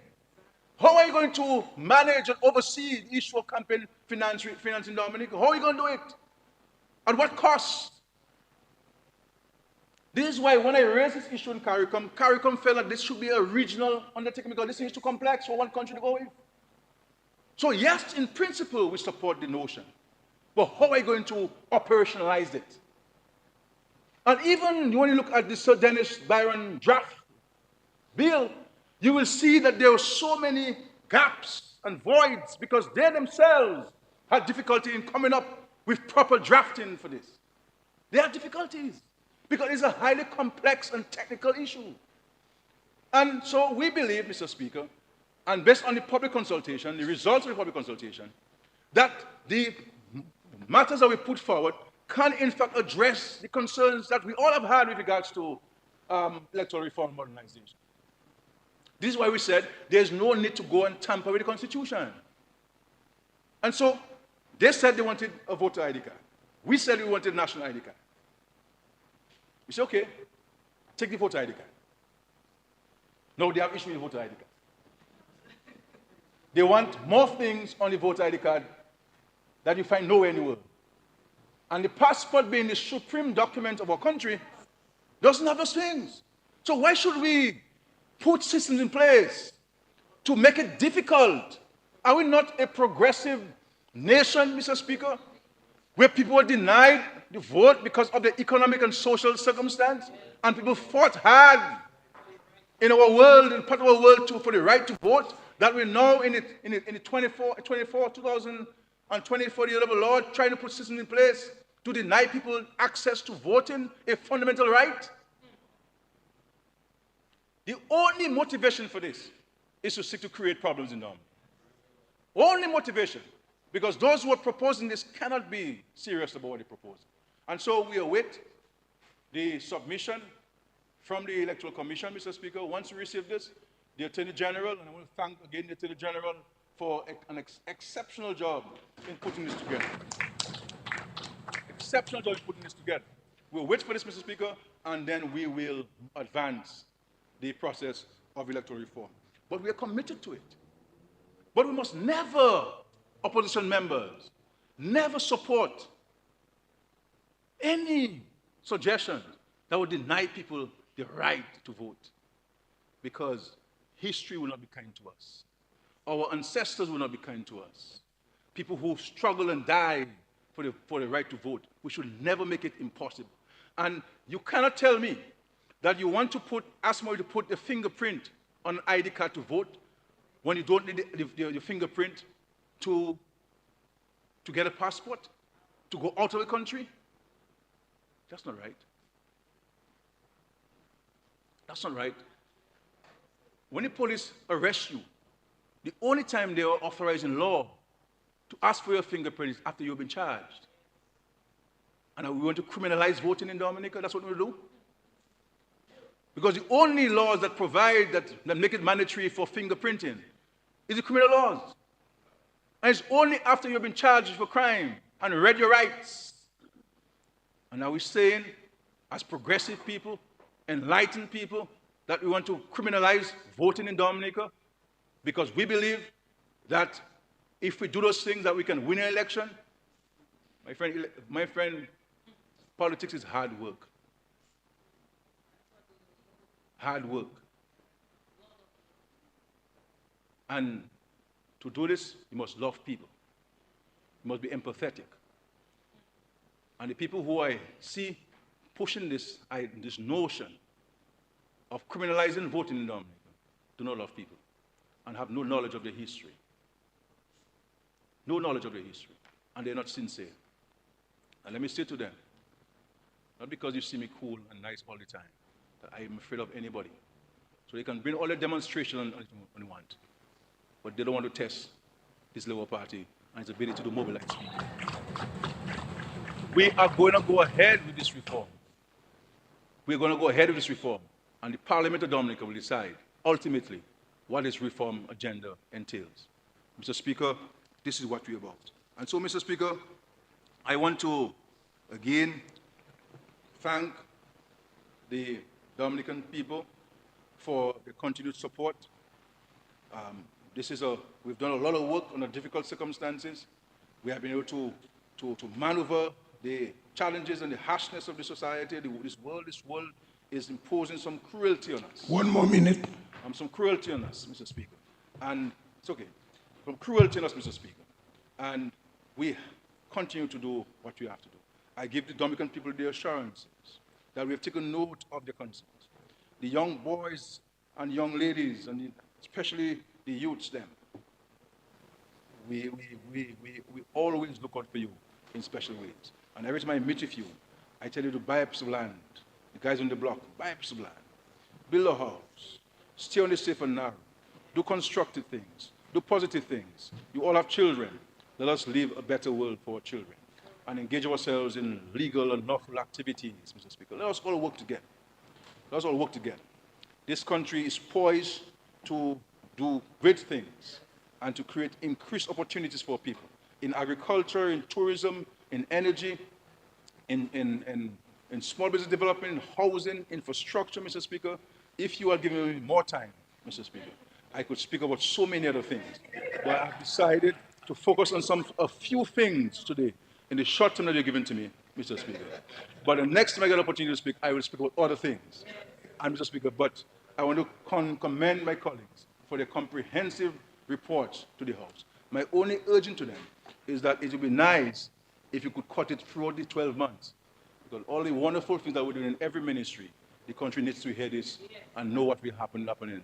Because less they will say we're doing nothing, when in fact we're doing too much at this time, Mr. Speaker. A lot we're doing for the people of Dominica. And so let us work together. I want to commend the opposition for the positive engagement. And we have taken note of these many projects in your constituencies. And we'll continue to work with you to bring continued relief for them. And as you said, a lot is happening in Salisbury, and you're happy, but you'll be even happier if you get two more things, Mr. Speaker. So by the next budget, you'll be the happiest, Mr. Speaker. You'll be the happiest, Mr. Speaker. But you must stand counted. You have a project in your constituency, creating jobs for your people. And of course, now, but also in the future. And we must count it in defense of the country. We'll fight our fight politically, but there's something called Dominica. And we all have a duty and obligation to strengthen it, to promote it in a positive way. Mr. Speaker, I believe things are looking positive for Dominica. And if God blesses us with these projects to be successfully completed, what a modern, dynamic Dominica that would be. Thank you very much.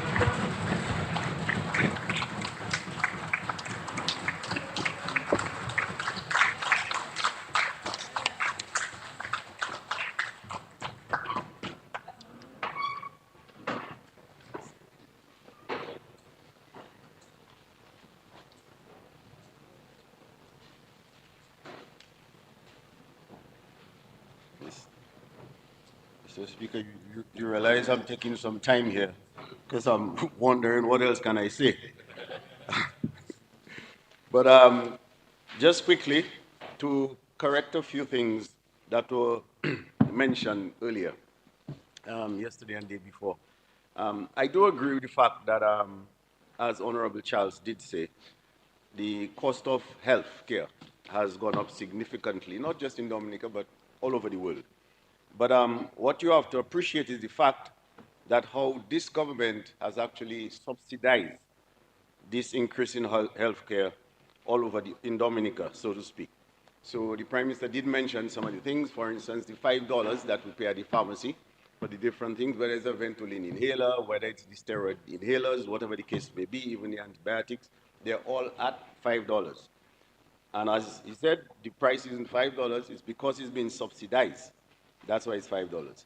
And granted, sometimes the point comes up that the amount people pay as regards to private doctors and so forth, and the surgeries that it costs them.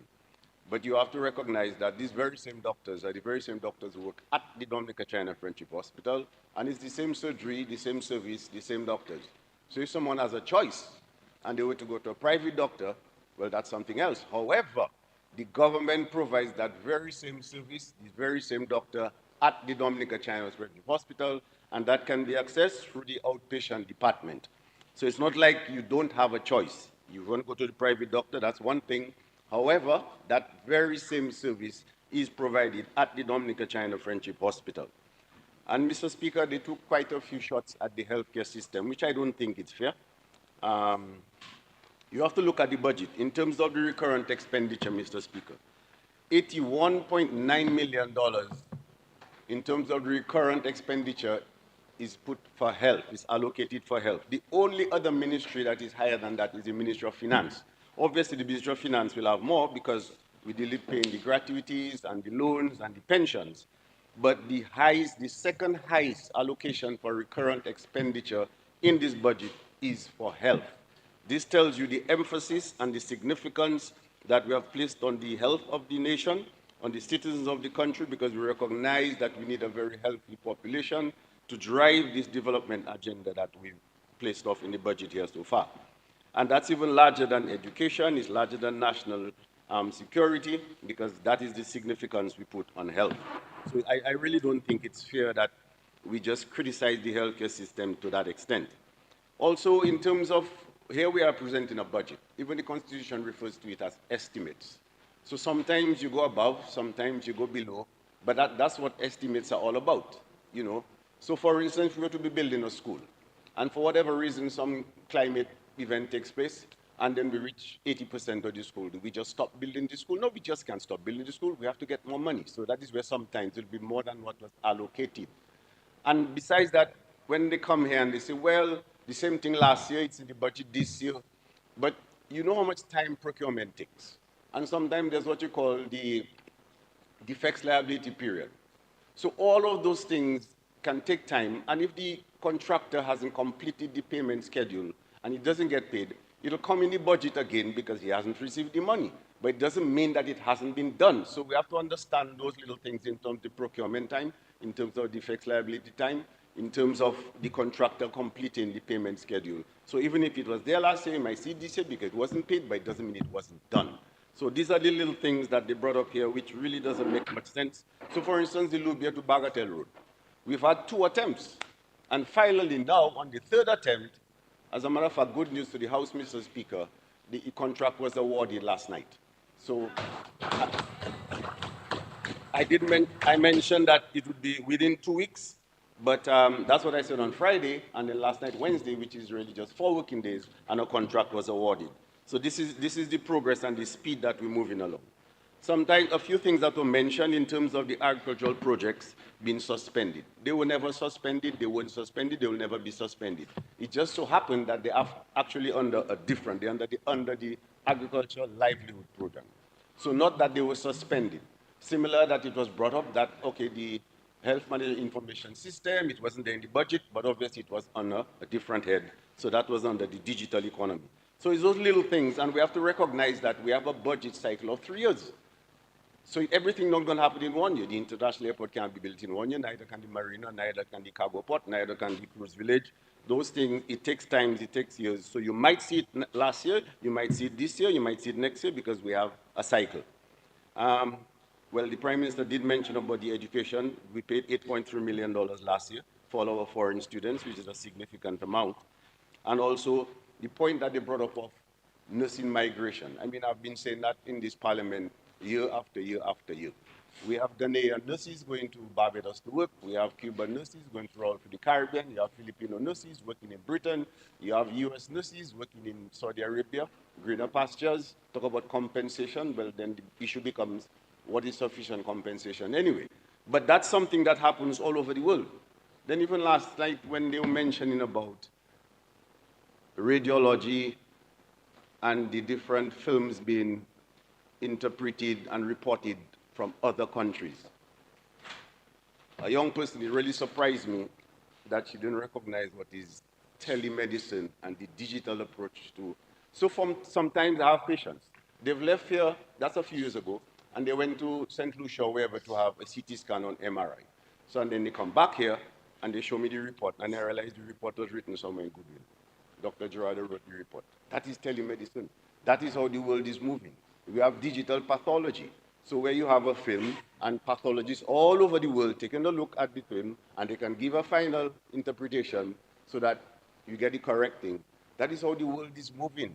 These days of people having big brown envelopes of x-rays walking through. Come on, man. We've risen above this. So when an x-ray is done in the x-ray department in Prince Margaret Hospital, in the casualty, the doctor just sees it on the screen. So it was a little embarrassing, I think, to kind of look down on the technology we have in medicine to say that every film we do here has to be interpreted elsewhere. That is how the world has moved, and that is the direction we are moving as well.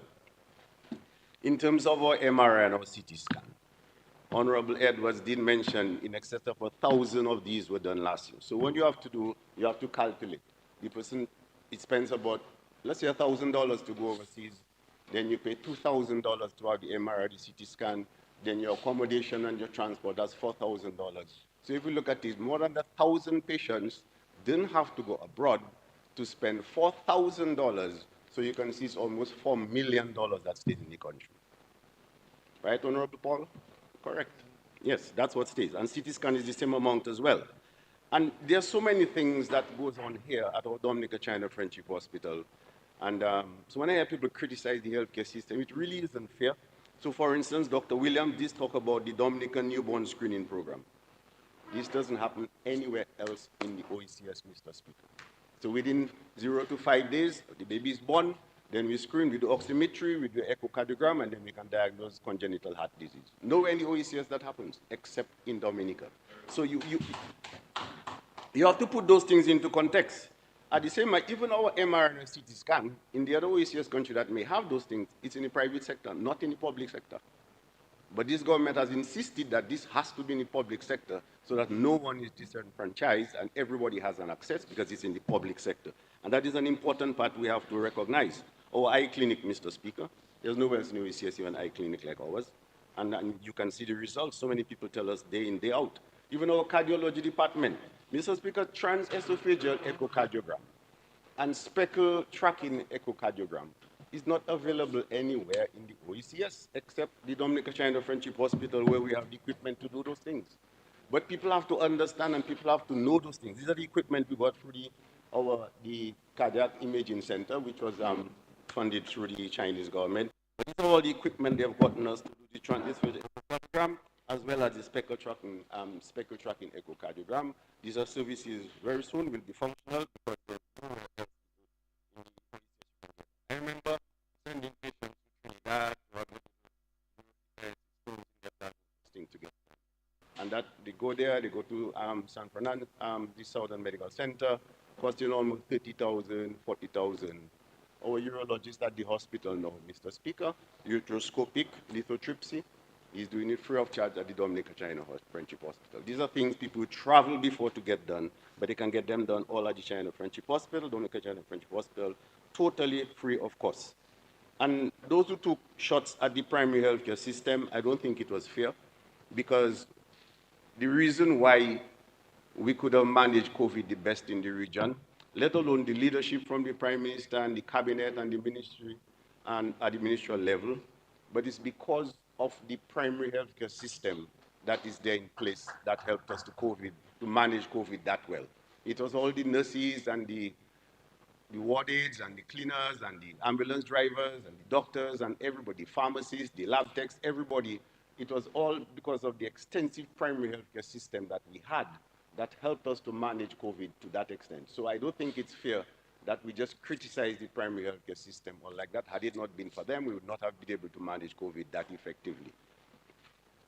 Now, Mr. Speaker, also in terms of the, moving ahead, that's just to correct a few things, discrepancies that were mentioned here.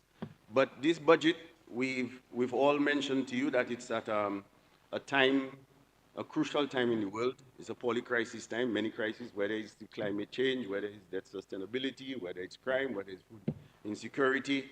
And in spite of all of this, what we've done is you can see that we have a plan. So sometimes it was mentioned yesterday that we're not functioning from a plan.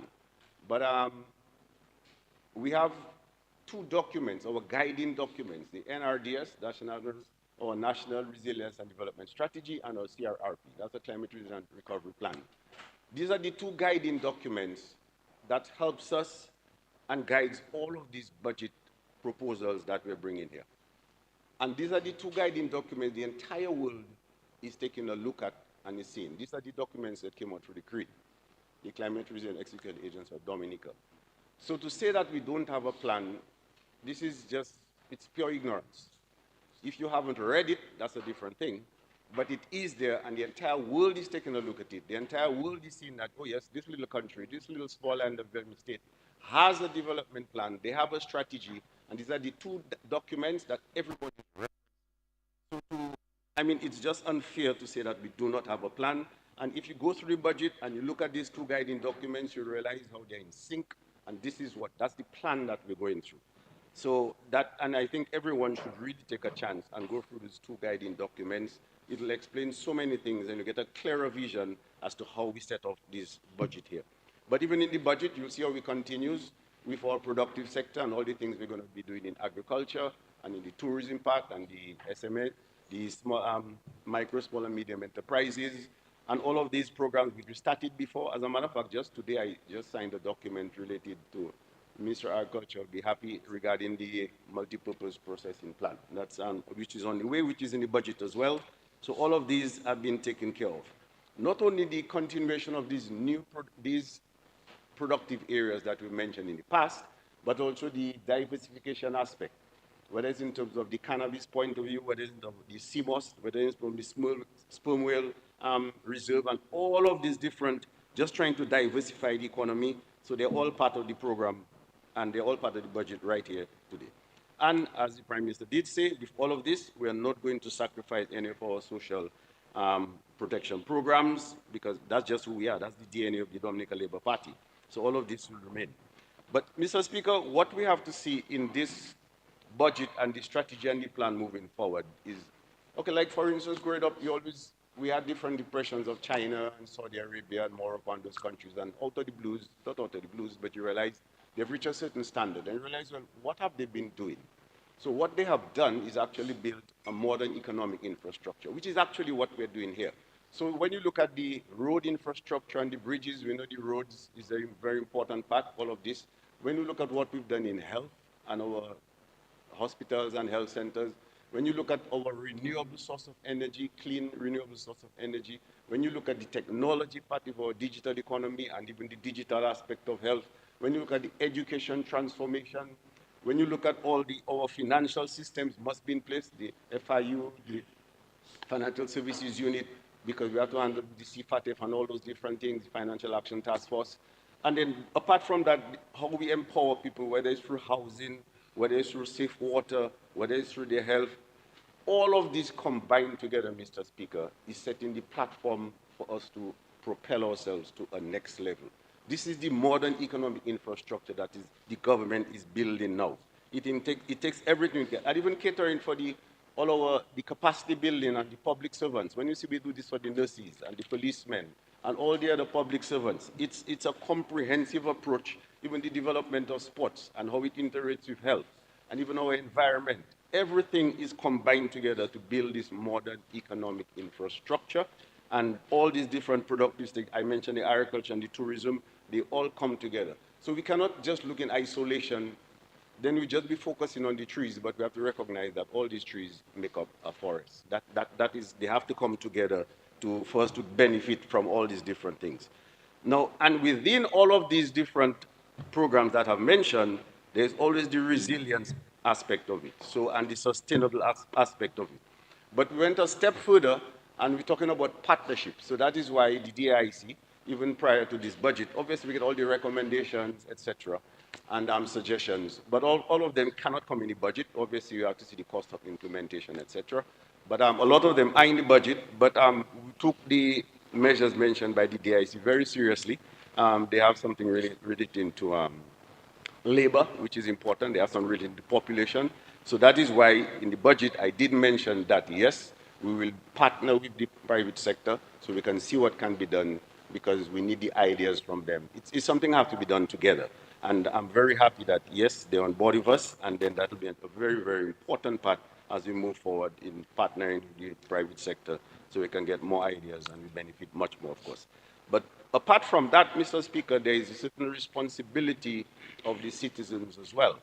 So whether it's in terms of their healthy lifestyle and their attitudes towards their health, that's a priority, because actually it's just costing the state too much. The CNCDs is costing us too much. Not just Dominica, the entire world, but we have to make some concerted efforts in that regard as to what we eat, our lifestyle, our physical activity. All of these things will help to cut down the incidence of CNCDs, and obviously will cut down the cost to the government, because it's just too much. The amount of sick leaves and the sick days and people not feeling well and they're not productive enough, we cannot have this going on with this massive plan that we have, our development agenda. And apart from that, even how we take care of the environment, our yards, our neighborhoods, the drains, the culverts, just how we take care of the plastics and all of the different things. So we can put all of this down as a government, but the truth is the citizens of the country have to help us for us to be able to carry out all of these things. Now, Mr. Speaker, quickly, I'll just go on to my my constituency for a very short while, then I'll come back. Quite a few things, a lot of things going on in my constituency. I just wouldn't have enough time to go through this. But quickly, in terms of sports, Cochrane, we've been having some good meetings with the Middleham United Football Club. They actually came out third last year. I'm not going to challenge Dublin and Harlem for now. It's just too early for that. And even in Mount Prospero basketball court and the academy that we plan to have, this is the discussions are ongoing, or what do we even feel lighting has been done. It's just a matter of the grass we have to get on it. So all that's ongoing. I want to thank Honorable George for that. Our Trafalgar basketball court, we're going to have a new basketball court. That's under the BNTF. We have $500,000 for that. Really looking forward to this as well. And in Loda, our playing field is just the land acquisition that we're trying to get done. And as soon as that's done, I think all of the villages and all the different hamlets in the Rose Valley will be very happy with all the sporting facilities that we'll be having. Well, you know, the cable car, you know, Mr. Speaker, in the cable car, for instance, I've been more than 200 people working on this cable car project. Maybe about 100 or so comes from the Roseau Valley. And you have to see the amount that this puts into the Roseau Valley, the economy. So let's say you have 100 on an average and make about 3,500 per month. So you can see that, plus the NEP, maybe 200 NEP, $1,000 a month. So just the NEP and the cable car puts $500,000 in the Roseau Valley every single month. Just two areas, the cable car and the NEP. And that's a significant amount if you consider $500,000 into a smaller constituency every single month. All our tourist sites are being upgraded, the Trafalgar, the T2 Gorge, and the Freshwater Lake. And even our Castle Bridge, that's the bridge to connect from Savannah coming up to Wharton Waven. So that's progress on this is going very, very well. Our sanctuary resort, the Eco Resort in Providence, that's going pretty well. And well, the geothermal plant, we know about that. I won't go into the details of that. In terms of our village roads, a lot have been going on in Mount Prosper, doing quite a bit in the Village Council Road.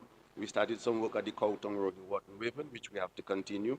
And even the Link Road in Loda, that's next on the agenda, which will be done as well. And our Cochrane Road from the old school all the way to the Savannah. So all of this is on plan. We started some of them, and the others will continue in this financially. In terms of agro-processing, you know, we have a lot of farming going on in the Roseau Valley, so we're going to send 3 people to China. That is Chair Ives, we have Lenisha from these 2 from One Prosper, we have Julieta from Cochrane. All of these are going across for the agro-processing. It means a lot to us, our agriculture, and our agro-processing as well. I should thank I should say congratulations to the principal and teachers of Mount Prosper Primary School.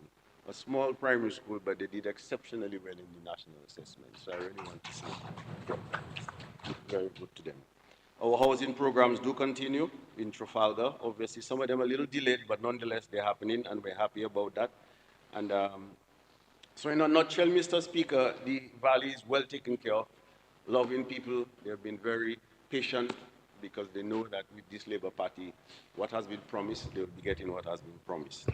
But coming back to just the national picture, we have to also recognize, sometimes people just think there's an abundance of finance everywhere. But what is so significant, what is just so a highlight of this government is the pragmatism in which we deal with things. So for instance, yesterday was mentioned the stretch in Salisbury. Well, suddenly it went down and it cost $4 million. These are not things you budgeted for, but nonetheless, you have to address it. So sometimes when you address these things— One more minute.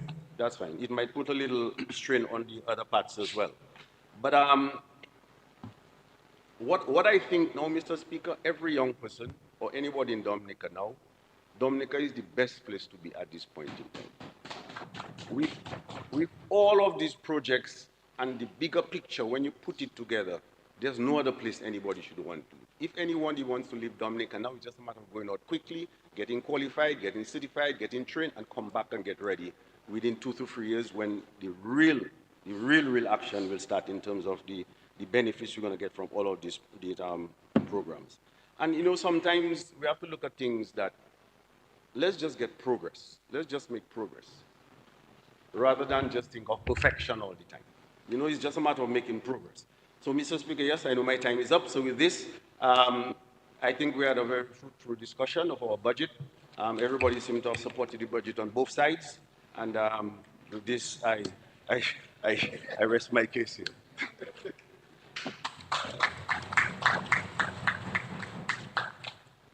Yes, this concludes the debate. And as the chairman, had the pleasure of sharing the session there. Both sides of the House had the opportunity to articulate their points. And just to highlight some areas, remember we talk about the international airport, it would be good if we could stand in unity as a parliament for some of the projects. Dominica, 70,000 people, we need to stand together. You have the international airport, you have the geothermal, the cable car project. On both sides, people spoke about small business development, the cruise ship village, electoral reform, a major issue.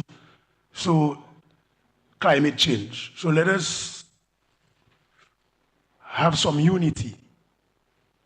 And I'm not getting involved in the policy, but on the labor side, usually talk about building a dynamic Dominica. But also, if we build the dynamic Dominica, that's where Dominica will become the best place to live, work, and enjoy life. But what we need to do is in unity, and I'm calling for unity again. Finally, I want to say I enjoy the fact that this time around, in regards to the CBI, the rhetoric was positive. And I mentioned in regards to the NEP, we need to, as a parliament, realign our rhetoric, how we talking about the NEP. So at least we're in unity and we're building. So again, as I said, let's move on and let's move to our most important part. Let us go and refer the matter to the committee supply of the whole house.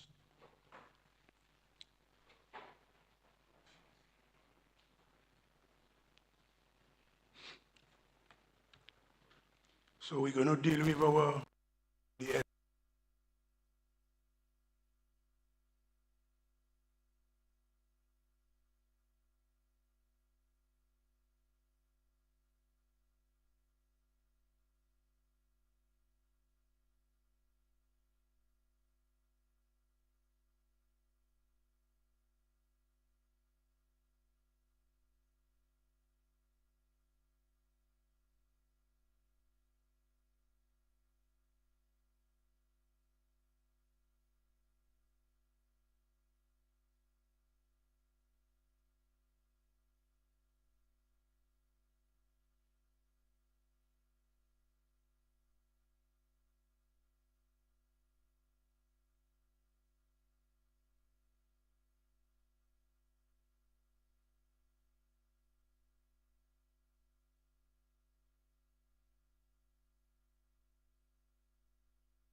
House resumes.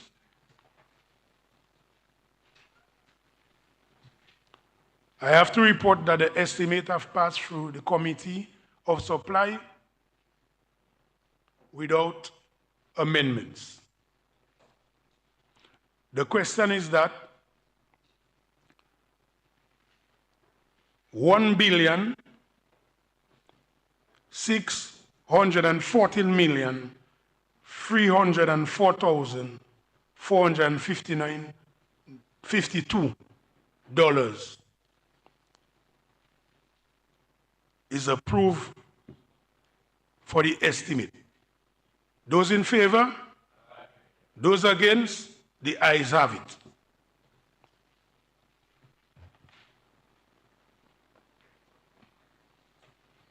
Mr. Speaker, I move that the bill shortly entitled 2024-2025 Appropriation Act 2024 be read a first time and passed.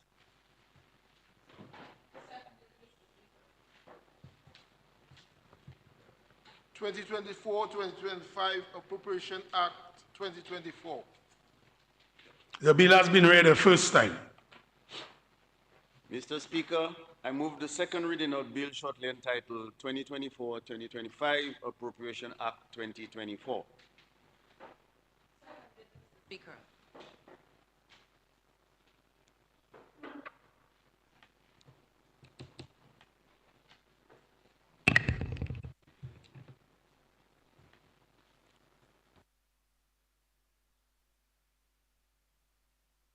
(2024-2025) Appropriation Act 2024.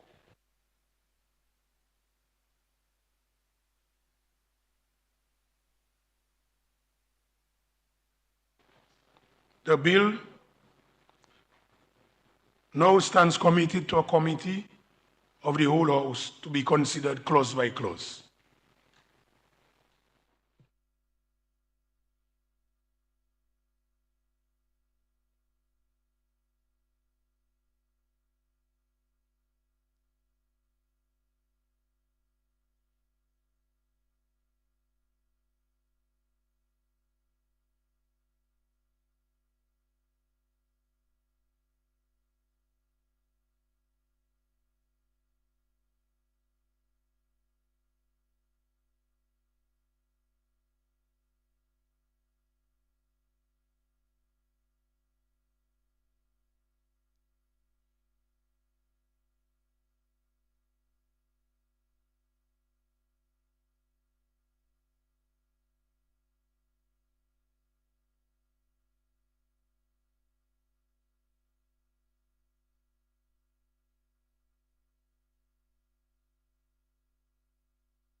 the bill to the House.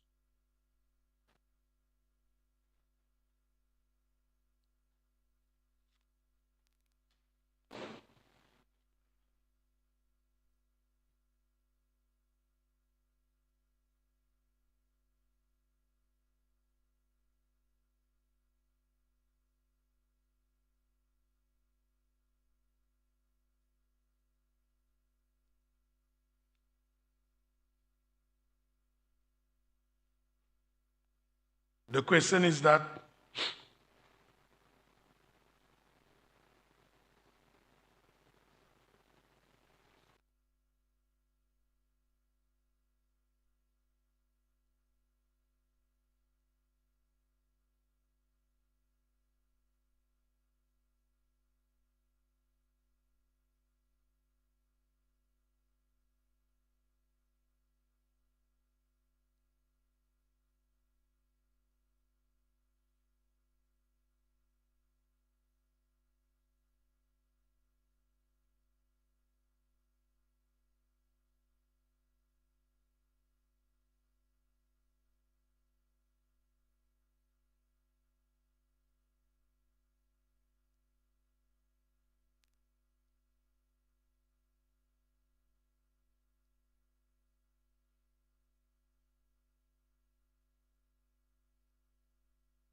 House resumes. I have to report that the bill shortly entitled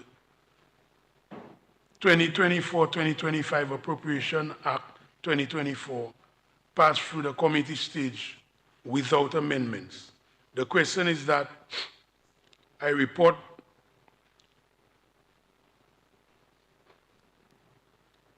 the committee on the bill to be adopted. Those in favor? Those against? The ayes have it.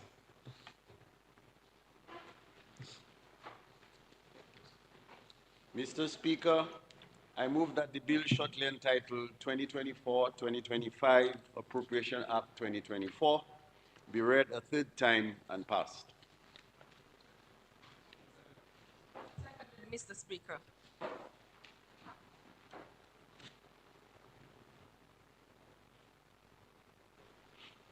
It has been moved and seconded that the bill shortly entitled 2024-2025 Appropriation Act 2024 be read a third time and passed. Those in favor? Those against? The ayes have it. 2024-2025 Appropriation Act 2024. The bill has been read a third time and passed accordingly.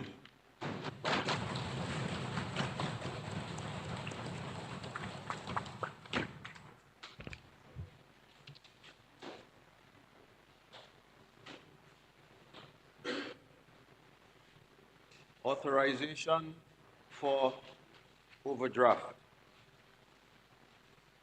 Whereas by virtue of Section 3.1 of the Loans Act, Chapter 6405 of the 2017 revised laws of the Commonwealth of Dominica, the House of Assembly may, by resolution duly passed, authorize the minister responsible for finance to borrow money from approved sources or guarantee loans to statutory boards or public corporation for the purpose of financing general development purposes and for other purposes.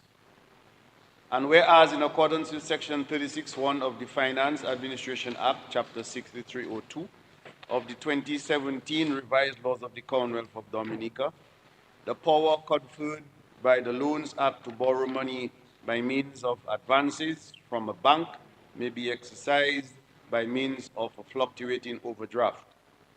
And whereas for the fiscal year 2022-2023 and 2023-2024, Parliament approved bank overdrafts limit in the amount of 108 million EC dollars. And whereas these bank overdraft facilities were effectively managed during the periods, and whereas for the fiscal year 2024-2025, a sum not exceeding 102 million EC is required to assist with the operation of central government. And whereas for the fiscal year 2024-2025, a sum not exceeding 6 million will be allocated for statutory bodies and public cooperation to offer them flexibility in meeting their short-term financial obligations in a timely manner. And whereas the government of Dominica debt strategy allows for a mix of financing options to include loans, overdraft facilities, and securities geared at meeting government's financial needs. And whereas the government of Dominica has utilized a combination of overdrafts and treasury bills to supplement general revenues to finance its short-term requirements and continues to finance its capital projects through grants, concessional loans, and resources from the Citizen by Investment Program. And whereas the government of Dominica continues to build fiscal resilience to macroeconomic shocks and is mindful of the Eastern Caribbean Currency Union debt to GDP target of 60% by 2035 for member countries. Be it resolved that in accordance with the Section 3.1 of the Loans Act, Chapter 6405 of the 2017 revised laws of the Commonwealth of Dominica, this Honorable House authorizes the Minister for Finance to borrow and guarantee by means of fluctuating overdrafts a sum not exceeding in the aggregate 108 million Eastern Caribbean dollars from A, National Bank of Dominica, B, Republic Bank, and C, any other approved financial institution to meet central government's current overdraft requirements and to guarantee overdrafts to statutory bodies and public corporations for a further period of 1 year, commencing from 1st day of July 2024.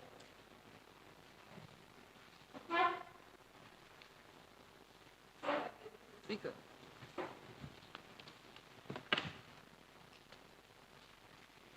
Mr. Speaker, as you are aware, at the beginning of every fiscal year, the Minister for Finance normally requests the permission of the House to operate a fluctuating overdraft to support central government's operations, as well as to guarantee fluctuating overdraft facilities for some statutory bodies during the impending fiscal year. This helps to buffer temporary fiscal gaps. This year is no exception. We are again seeking the approval of the House to operate fluctuating overdrafts amounting to 108 million, the same as last year. Mr. Speaker, we have been paying very close attention to the use of these facilities to ensure that central government as well as the statutory bodies remain within the limits approved by Parliament.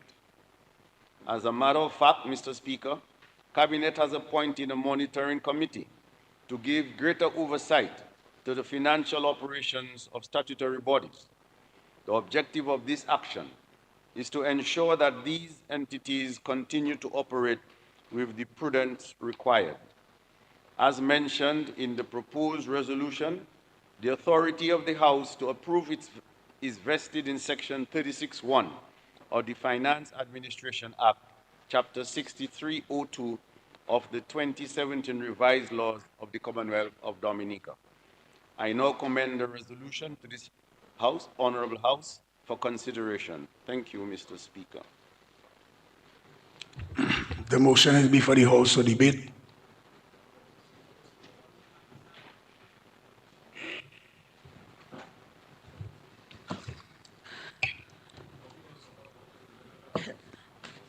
Mr. Speaker, I rise to give brief remarks on the authorization to the overdraft.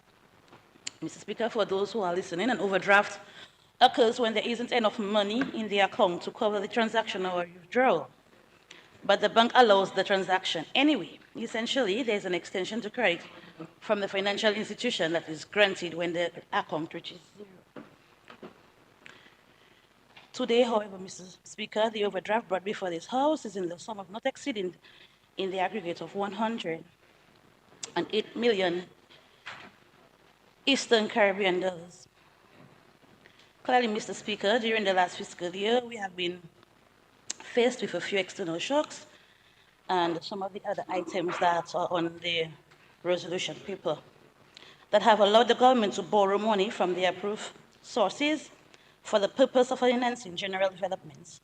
Mr. Speaker, in this regard, we give our full support to the authorization to the overdraft. Thank you.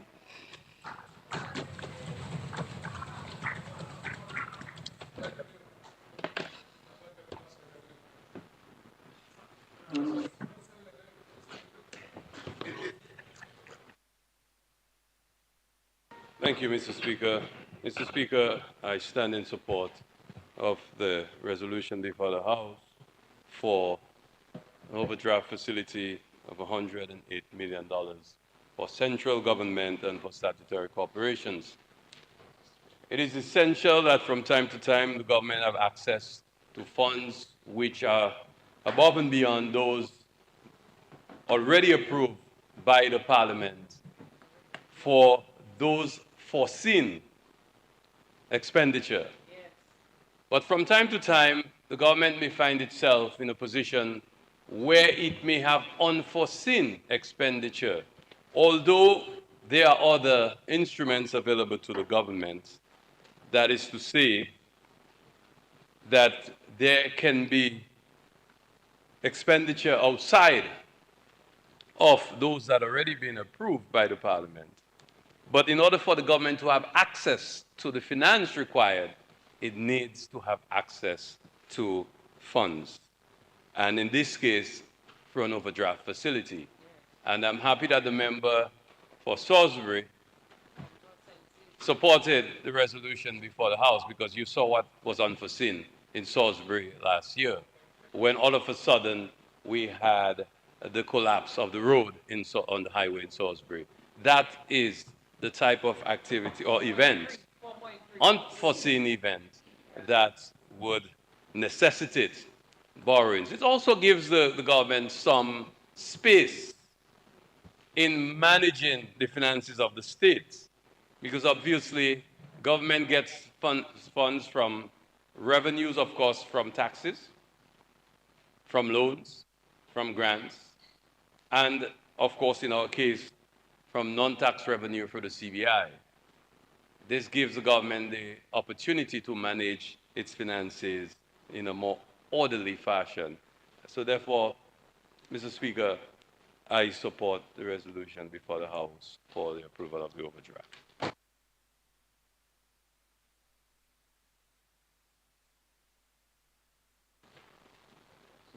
Mr. Speaker, on both sides, we've agreed and for the approval of the overdraft. And I'm pleased that the former leader of the opposition has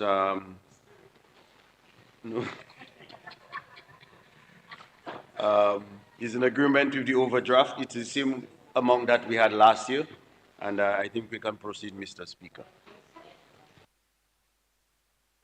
This concludes the debate on the resolution. Be it resolved that in accordance with Section 3.1 of the Loans Act, Chapter 6405 of the 2017 Revised Laws of the Commonwealth of Dominica, this Honorable House authorizes the Minister for Finance to borrow and guarantee by means of fluctuating overdraft a sum not exceeding in the aggregate 108 million Eastern Caribbean dollars from A, National Bank of Dominica, B, Republic Bank, and C, any other approved financial institution to meet central government's current overdraft requirements and to guarantee overdrafts to statutory bodies and public corporations for a further period of 1 year, commencing the first day of July 2024. Those in favor? Aye. Those against? The ayes have it.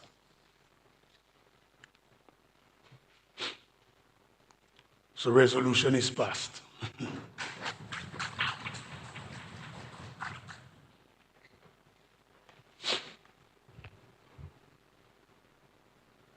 Whereas, by virtue of Section 3.1 of the Loans Act, Chapter 6405 of the 2017 Revised Laws of the Commonwealth of Dominica, the House of Assembly may, by resolution duly passed, authorize the minister responsible for finance to borrow money from the approved sources or guarantee loans to statutory boards or public corporation for the purpose of financing general development purposes in any foreign currency or currencies.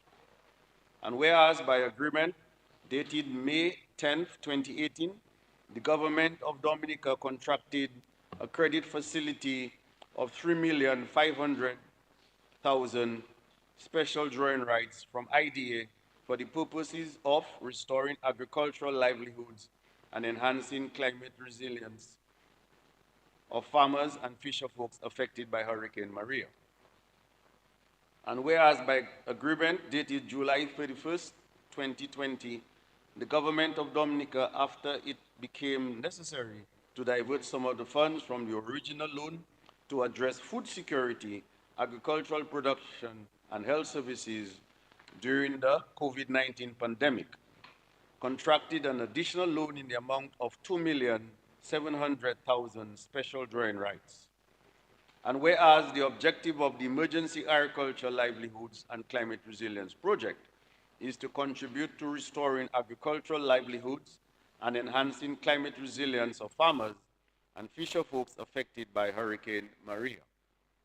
And whereas these funds are to be used to finance various components of the project, to include assisting recipients with the restoration of their cropping systems, livestock and fishery systems, and building climate resilience and agribusiness capabilities, providing for the restoration of key infrastructure in agriculture, livestock, and forestry, and institutional strengthening and capacity building in the Ministry of Agriculture and Fisheries. Project management and coordination by supporting the establishment of the Project Implementation Unit within the Ministry with MAF to serve as the unit with the overall responsibility for unit with implementation and coordination of the project activities, as well as the setting up of the implementation support team within the Ministry of Finance. And whereas the government of Dominica and the International Development Association, IDA, agreed that additional funds are necessary to finance the original activities of the project, that is, an additional sum not exceeding 6,100,000 special drawing rights, equivalent to 8 million United States dollars or 21,600,000 Eastern Caribbean dollars. And whereas the government of the Commonwealth of Dominica and the IDA have agreed to enter into an agreement whereby the government of the Commonwealth of Dominica will contract an additional credit facility in the sum of 6,100,000 special drawing rights, equivalent to 8 million United States dollars or 21,600,000 Eastern Caribbean dollars. Be it resolved that in accordance with Section 3.1 of the Loans Act, Chapter 6405 of the 2017 Revised Laws of the Commonwealth of Dominica, this Honorable House authorizes the Minister for Finance to borrow by means of credit an additional sum not exceeding 6,100,000 special drawing rights, equivalent to 8 million United States dollars or 21,600,000 Eastern Caribbean dollars. Interest, that is 3/4 to 1% per annum, 3/4 of 1% per annum. Commitment charge, half of 1% per annum. Repayment, 60 semi-annual installments commencing August 15, 2034. Grace period, 10 years. Mr. Speaker.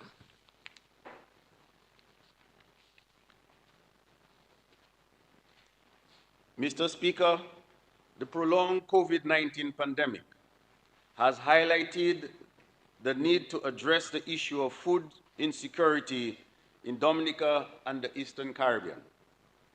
This was confirmed by the World Food Programme Caribbean COVID-19 Food Security and Livelihoods Impact Survey, which was conducted in June 2022.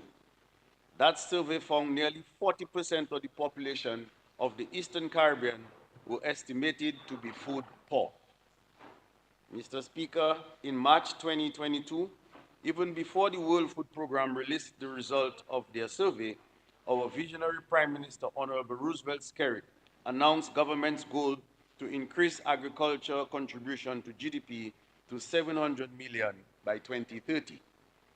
In his capacity as Minister for Finance, he announced in the budget address for fiscal year 2022-2023 that this goal would be achieved mainly by increasing production of 1, agricultural produce, 2, livestock, and 3, horticulture, as well as number 4, expansion of the fishing industry, in order to eliminate or significantly reduce importation and increase our exports of these products. Also by increasing agro-processing output to add value to our agricultural produce. And lastly, enhancing the Nature Island brand and expanding local products market share locally, regionally, and internationally.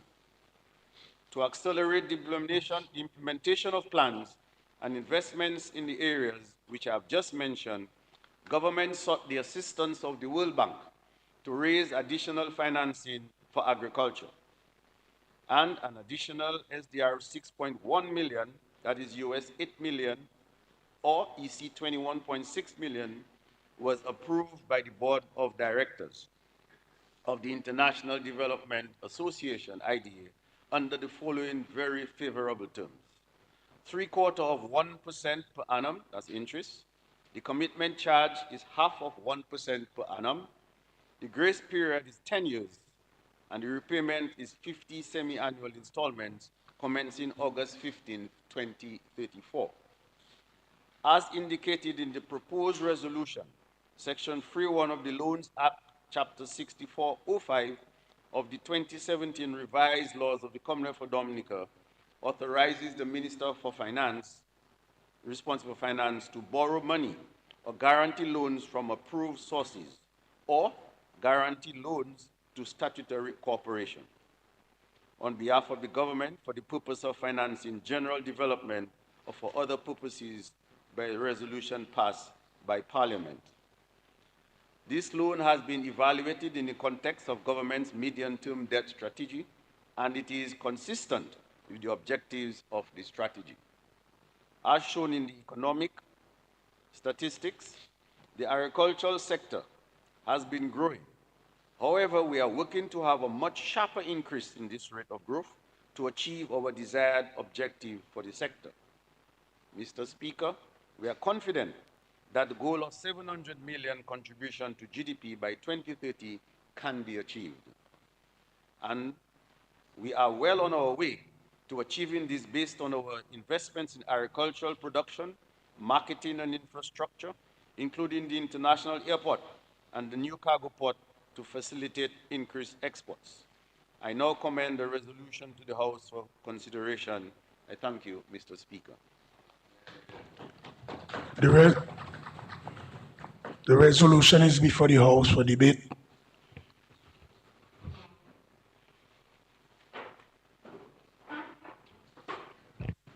Yes, Honorable Royer, you are recognized. You may proceed. Thank you, Mr. Speaker.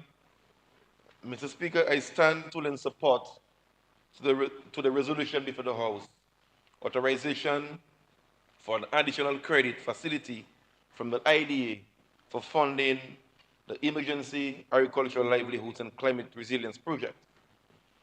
These funds, Mr. Speaker, will fund some key interventions under the project. The Agricultural Livelihoods Project played a critical role in restoring livelihoods after the passage of Hurricane Maria by supporting farmers with grants, materials, equipment, and cash for labor to invest on their farms. This additional credit facility of $21,600,000 Eastern Caribbean dollars is timely, as it will assist greatly in addressing the bottlenecks in the agricultural production system. This investment to be funded by this facility will carefully and strategically planned as we seek to achieve the 700 million by 2030 target. We are confident that with the full utilization of the money provided by this facility, we'll have a transformed agricultural sector. What we did, Mr. Speaker, in interest of time, we started preliminary works on most of the activities because we need to ensure the monies are spent within a particular time frame, and the time frame is tight. Mr. Speaker, the funds will be used for the following projects. Number one, it will support the construction of the National Abattoir.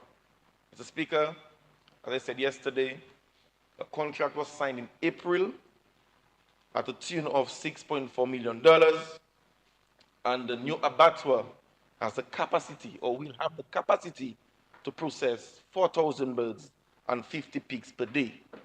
It includes new perimeter fencing, backup generator, a new incinerator, refurbishment of the pig processing line, and of course a new line for the processing of poultry. Mr. Speaker, the construction is ongoing. We are now in demolition phase, and we expect that the project will be completed before February 2025. Mr. Speaker, the facility will also support and give support to hatchery operators. We have about 2 on island that are fully functional, and will provide support to them by upgrading and restoring the operations by providing new equipment to them, Mr. Speaker. As we speak, Mr. Speaker, we are importing chicks from Barbados, and sometimes we fall short because of logistics. And if we were to miss a shipment by a plane delay, that can cause a setback in our production system. So with their operators on island, is a very technical and costly and highly skilled operation. So we are going to invest to upgrade the system and of course provide some training so that the selection of the chicks will be done much better. Just to know, Mr. Speaker, when you provide chicks to the farmers, you must do a selection before. And if you're not adequately trained, if you were to buy 50 chicks, if you're lucky, you may have around 15 roosters in there. You understand? So because we import the eggs, and when you import the eggs, you put it to hatch. You're not sure what they're getting, but it's a highly skilled operation, and we have identified the gaps in that process, and we're going to intervene to assist the hatchery operators, Mr. Speaker. That facility as well will support the construction of the animal feed mill, Mr. Speaker. We know the issues we have with the cost of feed. Nothing because of our fault that the cost of it is very high.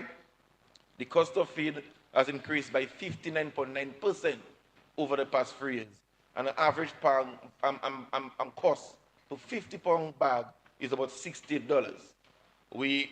In January this year, we saw the shortage we had, and we had to intervene and spend over 50,000 euros to import feed for farmers.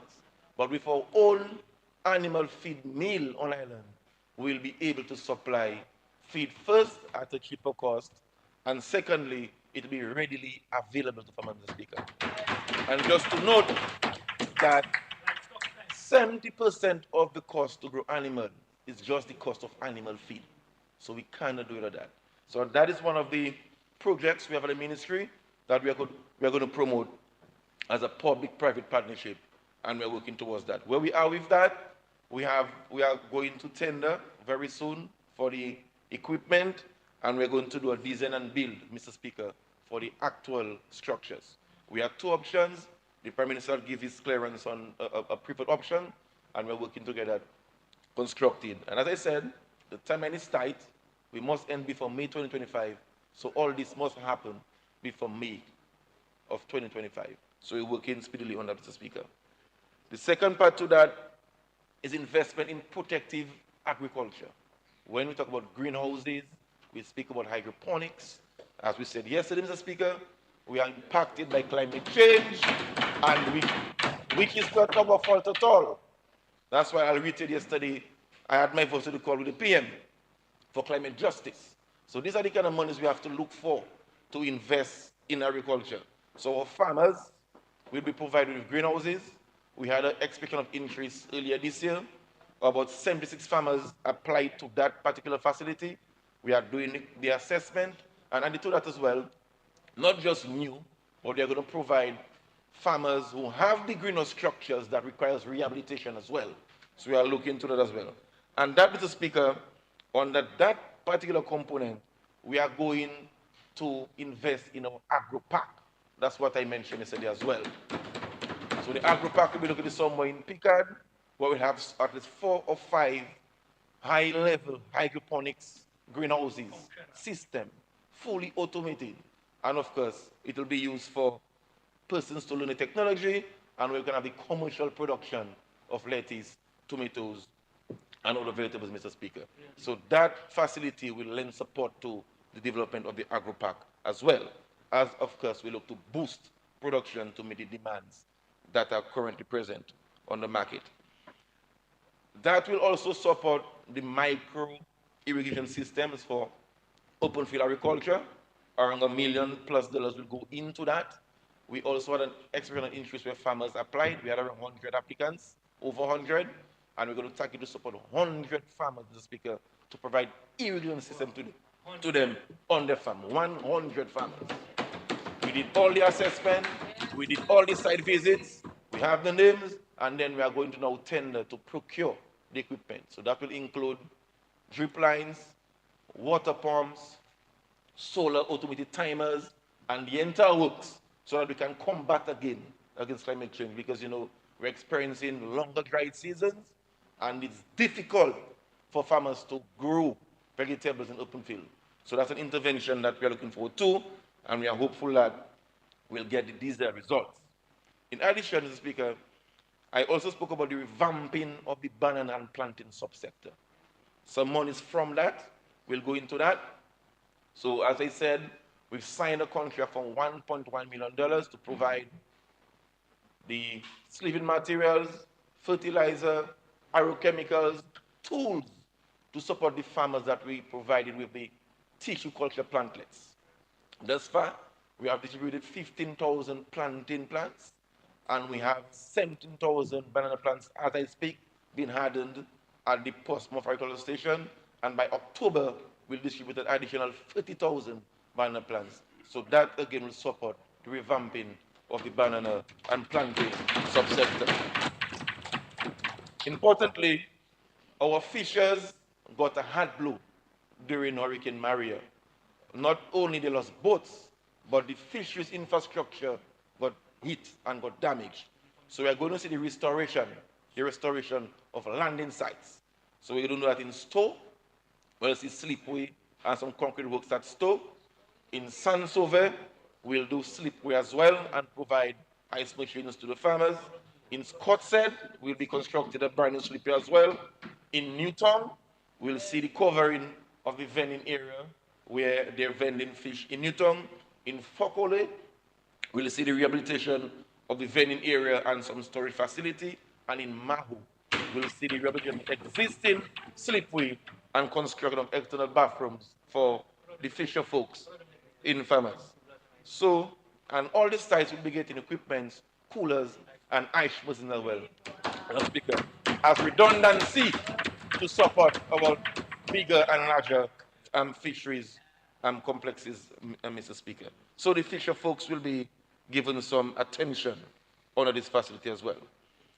The bigger one on this facility, Mr. Speaker, was the PM pronouncement, where we said that we are going to establish a procurement facility at Dexia to buy fresh produce from farmers. And that started, and that facility will lend more support to that. So far, we spent about $2 million Eastern Cameroon dollars purchasing fresh produce from farmers, even bay oil as well, we bought as well. And so far, 650 farmers have already benefited from that facility, Mr. Speaker. So all the farmers have to do now is grow, produce, drive to the Dexia packing houses, offload their vehicles, it gets selected, graded, they're given their slip, and in 2 days, they get in the check, larger check, Mr. Speaker. That is dry money. And what that has done so far, Mr. Speaker, farmers are going back to the soil because the new spreading. Farmers I know personally that said that they would never sell for Dexia again. They are now clearing lands, signing contracts, and back to the soil. So that has boosted production because the farmers are now confident now in the marketplace, and we're very happy for that. In marketing produce as well, we place some emphasis and some focus on the hucksters. So from that facility, we'll purchase some packaging material for hucksters, the boxes, because we know the cost of the boxes are very, very expensive. And what it does, the farmers are not competitive as they should on the market. One box is like $10 or $12. Dr. Anderson, about $10, $15 for just one box, with no food in it as yet. So what happens, when they ship to Martinique and to Saint Martin and to Tola, they are not really competitive. The other islands really, the produce from Dominican Republic and Costa Rica really compete with them. So they're trying to make sure that they put a stamp in the marketplace by providing them with the boxes so that the price they offer on the market overseas can be more competitive so that they can attract more produce to be sold. So that's one of the strategies we're using, and we'll spend over $500,000 providing that support to the hucksters, Mr. Speaker. In addition, we've been speaking about Dexia having depots throughout the island, which is a brilliant initiative, where they'll position a hub in whatever island they chooses, but I suspect it may be in Barbados or Antigua or Total or somewhere. But that facility will provide the equipment for that, like the reefer containers, and the structure, rental space. So when Dexia ships across, they can consolidate and then redistribute. So for example, a huckster in Antigua may not have to use the schooner to go up and down every week. They can stay in Antigua, call the packing house, make an order, Dexia package, sends to that distribution center, and then they collect from there and distribute.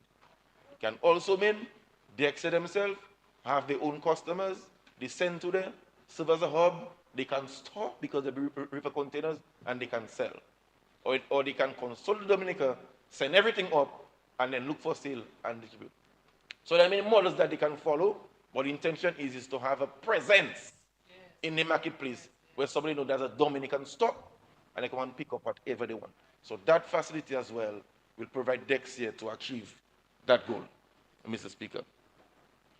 But the bigger one is, again, Mr. Speaker, we have around $5 million allocated for agro-processors, Mr. Speaker. $5 million. We had an EOI a few months ago. We launched the project where persons, small, micro, medium-sized agro-processors applied to the facility. So we had around 140 applicants.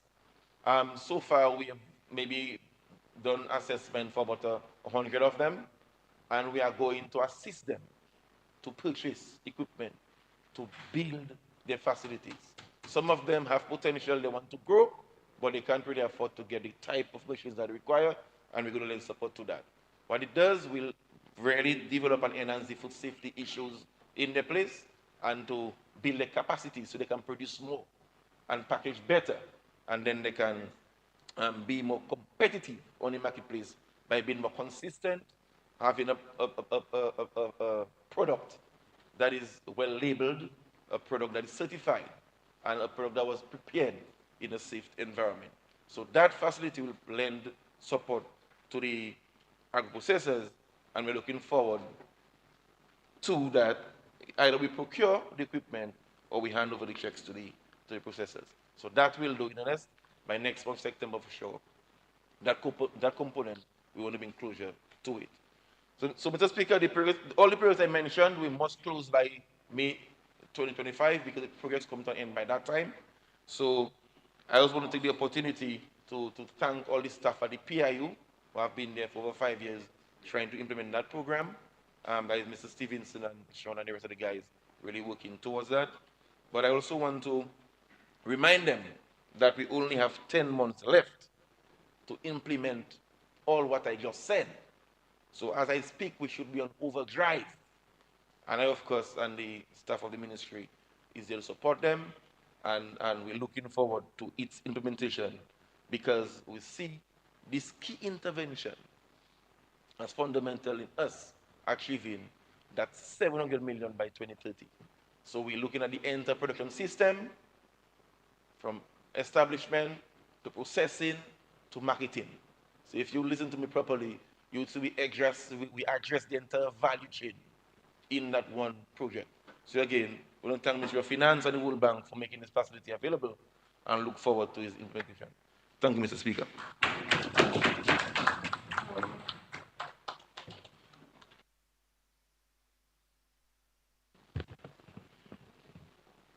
Yes, Honorable Henderson, proceed. Thank you very much, Mr. Speaker. Mr. Speaker, I join the Minister for Agriculture in support of the resolution before the House. That is a resolution for the approval of authorization for an additional credit facility from the International Development Association. And I think it's important to say, and perhaps you should have included, it's part of the World Bank Group, because I'm sure most people are wondering what association that is, for funding of emergency agricultural livelihoods and climate resilience project. I support the resolution, Mr. Speaker, and before I say why, I just want to say that I also support the Minister of Agriculture, but there's one thing I disagree with him on, and I have to say that publicly. The Minister is working very hard, and I feel the energy, I feel the enthusiasm, but Minister, I don't think it is fair to categorize all this work, and there are pieces that fit nicely. The components fit perfectly. They are not interventions. These are deliberate, programmatic initiatives from the Ministry of Agriculture, Finance, including the Ministry of Trade and the entire government system. So these are not interventions. These are the things that will help to reshape agriculture. And I am in full support of this financing of $21.6 million for this facility, because I believe they have the potential to really help to propel the agricultural sector, but also to help us as we prepare for the commissioning of our international airport. This is an excellent opportunity for us to really modernize agriculture, and that is what we've been talking about. I remember the days when I was Minister of Agriculture, I didn't have money. There was austerity that. And up now I can understand. I don't even remember I was Minister of Agriculture from 2002 to 2004. So that's 20 years ago. And that is a long time ago when bananas were on his deathbed after the changes of the preferential treatment regime in the UK market. And we were struggling to build an industry. And, you know, we had people like Richie Charles back then as chairman of the BMC and the general manager, who is now the head of the project implementation unit of this facility, Kevin Stevenson. And, you know, it was a difficult time. But now we are seeing that we are accessing finance to help to modernize that sector. But while we should extend our gratitude to the main contributors to that facility at the World Bank Group, Germany, France, Japan, the United States, and the United Kingdom, because this is a special facility that is financed over a period of 3 years every time. And I think we're on IDA 18, I think it is, FS, if you can help me. And they make the contributions, the 43 members who contribute, but these are the countries that contribute the biggest portion of that facility. And the terms are so preferential, so concessional, that you cannot get anything better than that. But for a country to qualify, not only does it have to be within the category of countries, the 173 member states that can participate, but also this country must have a track record to show that it can meet the requirements of the World Bank Group. And it's one of the most difficult, most stringent requirements that you can find anywhere in the world, in any financing institution. And we have been successful in attracting World Bank financing, IDA financing, for a number of projects over the last decade or so. So we have had an excellent track record, and we've been able to account for all the monies that have been made available to us under these facilities. And it is because of that we're able to do the add-on to expand what is already being done. But, Mr. Speaker, I also want to add, again, before speaking to how the Ministry of Trade and Dexia will be involved in all of this, some of the good work being done here, is the fact that we keep making the case, and the Prime Minister has made the case very, very convincingly for climate justice.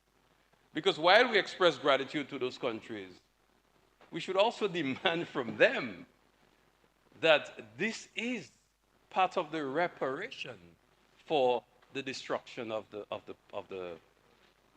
planet that they have been responsible for with their emission of greenhouse gases. Because the impact of Hurricane Maria, now we're here trying to restore livelihoods from fishing and agriculture. It is as a result, as a consequence of the anthropogenic activities of those countries since the Industrial Revolution. And we have to also add, while we express, of course, at 0.75%, 10-year grace period, we won't start paying until 2034. These are great terms. You cannot get better than that. It's as good as almost, the only thing better is to get a grant. But we need to continue making the argument. And that's why we need to go to the Conference of the Parties of the United Nations Framework Convention on Climate Change, the UNFCCC that we normally refer to as the COP. We need to go there to make this case. And we need to continue placing the pressure on those countries so that when they talk about the commitment given in Dubai, it was Minister of Environment, when they agreed on the loss and damage facility, they need to now implement and operationalize that facility so that these loans that we take in should be forgiven.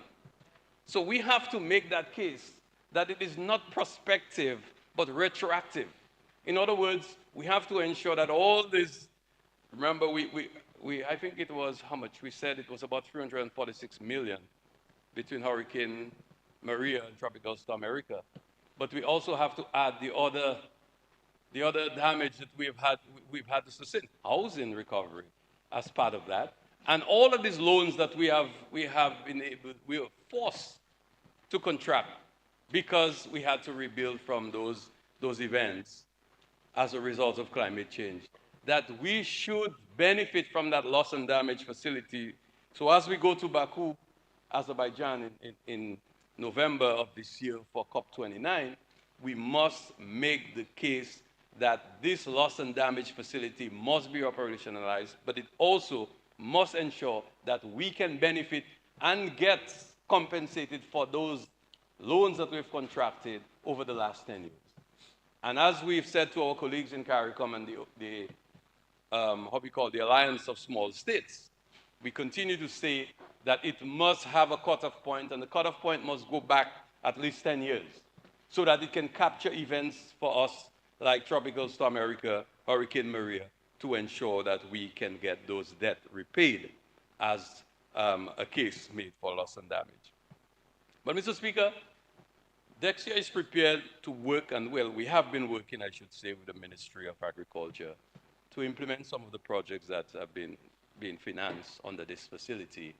And we look forward to the commissioning of the abattoir, because we have already prepared a submission which will see Dexia taking over the sales of the meat and the chicken that are brought to the abattoir. The fish is separate. We're dealing with the fish, but we have started, Minister. We went there. We opened the freezers. We ensure that we start the operation. And as I promised you, Minister, we're ready for you. We're ready for your fishers. We will take all the fish they bring. We are now looking for a facility of 300,000 from that same facility that has been made available. Once we get approval from the relevant authority, we will begin the procurement, and we are starting with 300,000 so that we can get everything that's on the market now, and then it will be in a revolving facility so that we can ensure that we reduce the pressure on the fishermen so that they can focus. I used to fish, Julian. I not like you. I wouldn't boast that, but I used to fish.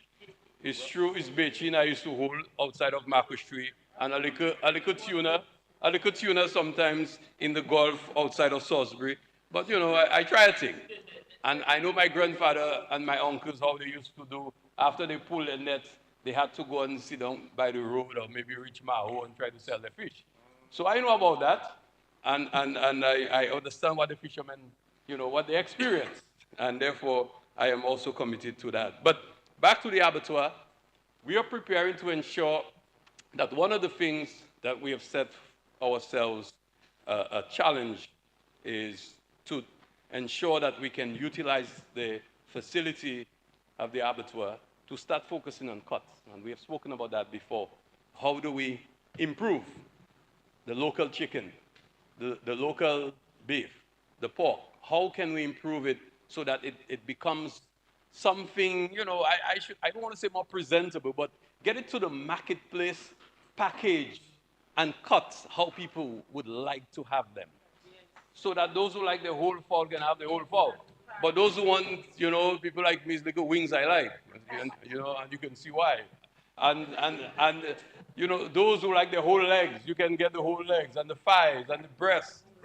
I don't know how they get all this. Anyway, but we are looking at the possibility of doing that, and that is one of the challenges that we've set ourselves, and also to look at the packaging. So we want to look at the label. So we're taking the time while you're constructing or rehabilitating that facility to finalize our plan so that we can get out with a label and we'll be able to supply local supermarkets and, of course, to individuals who wish to procure from us. We're also looking forward to the, of course, the construction of the feed mixing plant. The feed mixing plant is not something new. I think very long ago, there was a feed mixing plant in the Ministry of Agriculture. But this time, your approach, I think, will give us a better chance of success or a greater impact because you're looking at a private-public partnership. But I would like to throw out a challenge to the young people we've trained. We've trained a lot of people, trained a lot of you, all sorts of things in agriculture, agro-processing, agri-science, agri-food, and so forth. And it's an opportunity for them now to become entrepreneurial and to determine and to come up with the use of indigenous materials that could support that feed mixing plan. Because one of the concerns that we flag is the fact that we still have to depend on grains from outside. So while we can reduce some of the costs by mixing, we will be still at the mercies of those major suppliers of grains. And therefore, we have to become more creative. I know there were attempts way back, exactly, using things like cassava. I think there is some grass. I remember Dr. Binger doing a lot of research on that, looking at the protein content of it and see how it can look right, how these things can be utilized to reduce the reliance on imports. And if we can do that, that could be a significant reduction in the cost of livestock. A significant reduction. So it is an opportunity for us to bring the science to work. And don't be afraid, man. Let's test the thing. Let's try it. We have a lab, or labs. The Ministry of Agriculture has a lab. We have also, at Bureau of Standards, we have the lab. We have scientists who can run the tests, who can determine the contents and the composition of some of those various foodstuffs, and see how we can get the right mix so that we have the right amount of protein and all the essential minerals and whatever they need to ensure that they're healthy and so forth. I'm not an expert in that, so I don't know the language well, but the fact is, it is something that we need to spend some time on to ensure that this gives us the greatest chance for success. So we are looking at a comprehensive approach to all of this, and I am confident that with access to this financing, we can do more at Dexia. And I want to take the opportunity to recognize the staff at Dexia for their work over some of them have been there for a very long time. People like, of course, the general manager, Ms. Velasco, and the staff at the park houses in Portsmouth, in Roseau, and I want to especially recognize the contribution of Mr. Sergent, Cleve Shem Sergent, who's been working with us and now being a consultant, helping us to put together the plans like the plan we have for fisheries that we have recently submitted, the plan that we're working on for the abattoir, and of course, most importantly, helping on the marketing of our produce outside of Dominica. He went out earlier this year so that we can kickstart our efforts on the park house, on the depots that we're seeking to establish in Antigua, in St. Kitts, in St. Martin. And Barbados is becoming a very interesting place for us. The demand is there. We just need to work on the access, getting the vessels there, and ensuring that we have the reefer containers to sort of outfit some of the vessels that are already operating in those areas so that our produce can get to those markets fresh. Earlier this year, we had a challenge in Guadeloupe, and we're working with the authorities there to ensure that our hucksters will not have the kind of difficulties that they've been faced with. And we have met with the authorities informally, and we're hoping to have a formal engagement because there seems to be some of their own internal issues that we have to respect. But I am so far very, very pleased that the Huckster Association is working with us to ensure they meet all the requirements, not only of the French authorities, but to ensure that they meet our own requirements. And we're encouraging them to utilize the park houses. Some of them are reluctant. The farmers are reluctant. What we have done is to almost eliminate the cost of using the park houses, just to encourage them to use the park houses so that we can keep the standards. We have an option. We can trigger the Fresh Produce Act and force everybody to pass through the park houses. But we don't believe that we should, use the law to that extent yet. We want to encourage them. We want to bring them in. And what we've done is to reduce the cost of utilizing the park houses. We want hucksters to stick to the regulation size, the boxes, the weight. And one of the things that the Prime Minister, I know he has lamented, is the fact that we're not properly capturing what we are actually exporting. And one of the things that we have put in place, and I just went through a proposal today that was submitted by Dexia, by the consultant with Dexia, and we are working with ICT to ensure that we can have a real-time system for tracking the export of produce. We've started. We have assigned 2 members of staff on the ports to collect data. And what we're hoping is that they can input the data and have real-time data so we know what we are exporting at any time. And we can tell. The other part of it is the forecasting. So we're hoping that we can continue working with the Ministry of Agriculture to improve the forecasting. That is to say, to know what produce we have coming at what time. And therefore, we can have a better relationship, more reliable supply to the marketplace. So we are working on that. In the case of plantains, we are hoping that we have gotten an opportunity, an offer, but we need to work with the farmers, with the producers, to ensure that they can organize themselves. And I know that as part of this project, Minister of Agriculture, we talk about the alliances. And we need to get them together. And one of the areas, I think, is plantain and bananas. We try to get ginger and turmeric in Granby, but we're still working on that. We're hoping that we can have the National Banana and Plantain Alliance so that those producers can put themselves together as an organization, and we can work more effectively with them to ensure that they can go back, and they may even have to go back to the ribbon system, I was advised.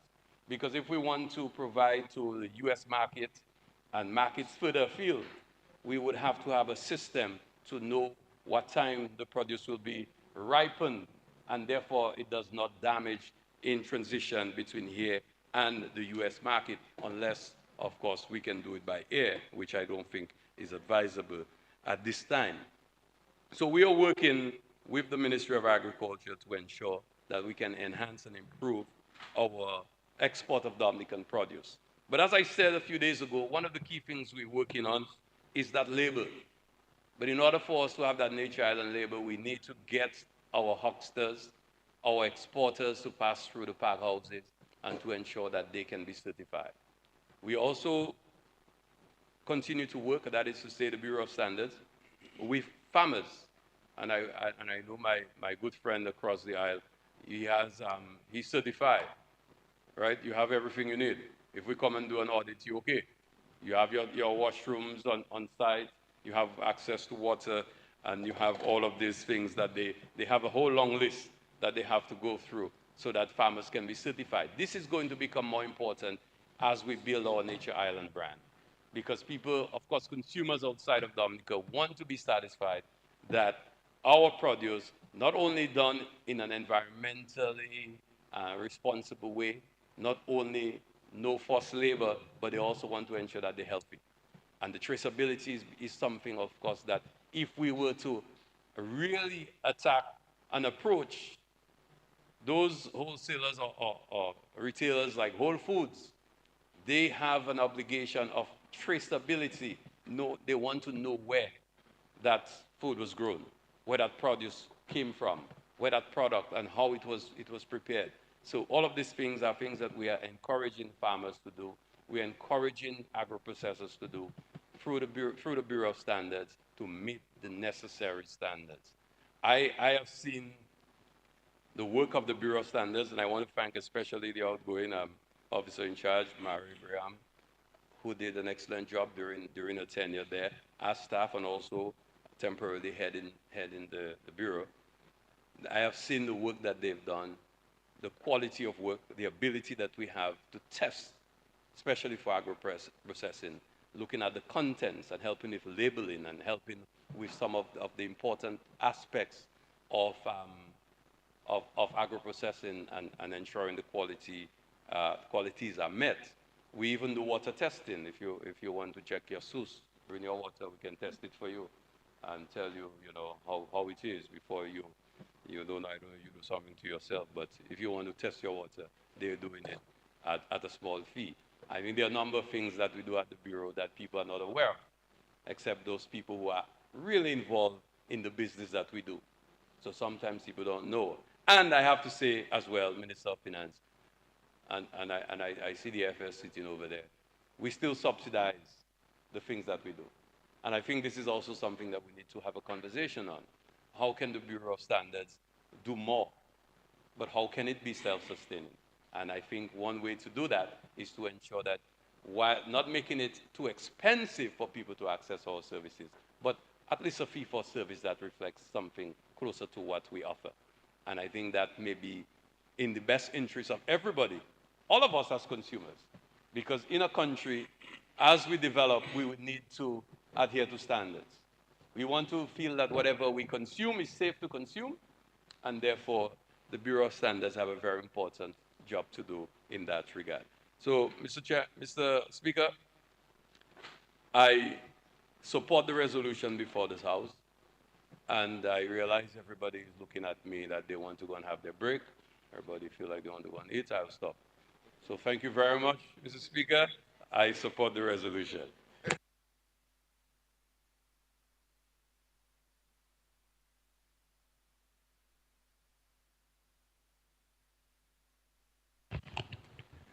Yes, Honorable Prime Minister.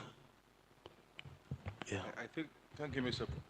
Speaker, to support the resolution. I think it is yet another tangible expression by the government of its absolute and firm commitment to agriculture and food security in our country. This is in addition to the several tens of millions that we've spent over the last few years in agriculture.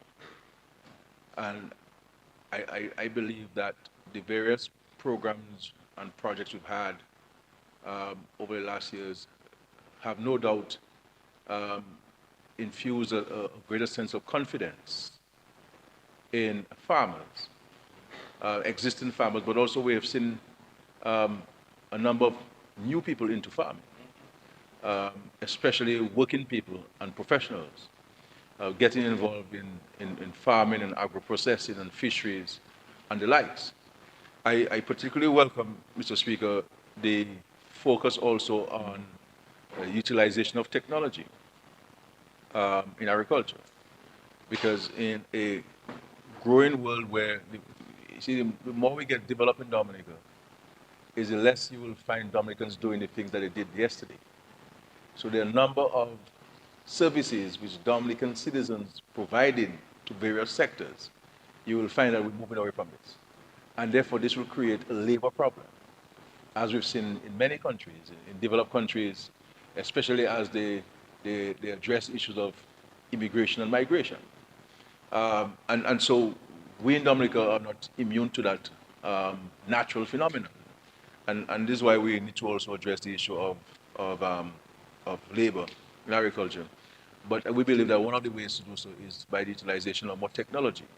And so I'm happy that the Ministry of Agriculture is advancing the use of technology, the hydroponic systems, the smart greenhouses, to ensure that we can enhance food security, not only for ourselves, but if you look at the region, with many of the islands being dramatically affected by drought, as you saw during the summer time, the few months earlier this April, May, and so forth, and affecting food security.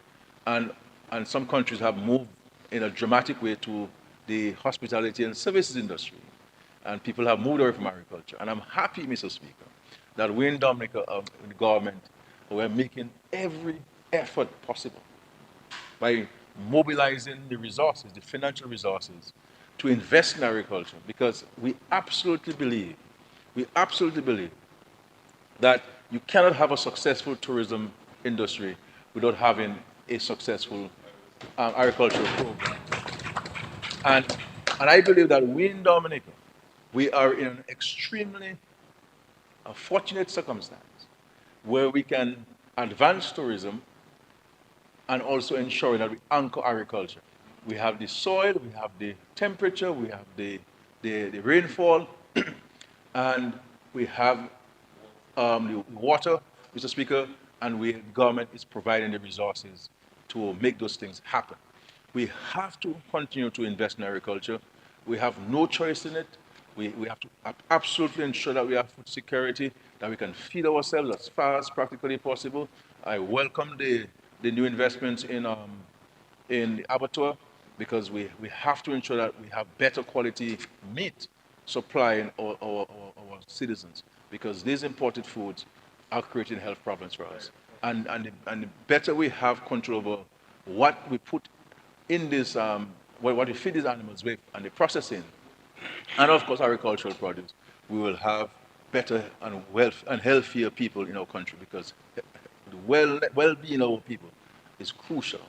And it appears, in speaking to the oncologist, Mr. Speaker, she has said to me that a lot of our cancers, especially cancer of the stomach, related to some of our food. And therefore we have to be mindful of this. And so this $21+ million, Mr. Speaker, is not money that we're going to look for. It's money that's already available. We're spending, and as the Minister of Agriculture has indicated, we have to fast track the spending, because we have 10 months to spend this. 10 months, $21 million to spend, and this is just a part of the agricultural component. There are other aspects of our investments captured in the budget estimates. So this is a component. And for this to come on the heels of the passage of the budget tells us that we're on the right track, we're serious about it. But we're not only giving you money to plant and to have boats and engines, but we also, as rightly indicated by both the Minister for Trade and the Minister of Agriculture, that we are putting monies in place to procure some of those things, so that we assist farmers with every step of the way. So it is left to us to plant. I can say that the Ministry of Agriculture, for example, offered me some of the banana plantlets. I planted about 100 plantlets, planted, and they're doing very well. I think the growth is beyond what is expected this time. and so all part of now the food security thing. And so what we are left with, Mr. Speaker, for these things to be successful, we have to consume. And we cannot look to sell overseas when we're not consuming sufficiently in Dominica. And therefore we have to increase our consumption of what is produced in Dominica, both the fresh produce and the processed items in Dominica. We have a lot of things that we can consume in Dominica. And so we need to consume. For farmers to be successful, we have to consume. We cannot export and we're not consuming. We're exporting the excess, not the primary amounts. And therefore, it's important for us to consume. And at the school feeding program, at our hospitals, at our prisons, at our homes, the reality is the supermarkets will sell what people buy. And if we go and we demand local produce, the supermarkets will stock them. And I must say that they're not stocking them, but they'll stock even higher volumes because there's a higher turnover of the items and so on. So this is, I am super excited by this, by these considerations here, and certainly, Mr. Speaker, these are money that are going to go into the farms of farmers, into the fishermen's investments, giving them boats and other motors in some cases, bigger boats, more powerful motors, so that they can go out there and pilot trade. My advice to the farmers and especially fishermen: you have to run your investment like a business. You need to save. You need to save so that this boat can buy you another boat. And this investment will cause you to expand in agriculture. And so when you're given a greenhouse of 60 feet by 120 feet, this is a huge investment with all of the various accessories. And in speaking to persons who know about greenhouses and the kind of return you can make on greenhouses, there's some people who said to me that you can make per greenhouse, if properly managed, a profit of about $55,000 annually. Profit. And you can grow everything in a greenhouse or a shade house, depending on what you have, Mr. Speaker. And so we have to make use of the investment. We do not want to see that you get a greenhouse. We don't want to see that you get a hydroponic system. You plant some lettuce for some time, and then the second crop you cannot sustain it and so on. We have to ensure that those investments can roll over and turn over and bring in more resources into this thing. So I am super excited by this. I want to thank the Minister of Agriculture for his focus on this. And I want to say to him and to the unit that I certainly will be looking for a report every week, every Friday afternoon, for me to read on the weekend on where we are with implementing this 10-month program.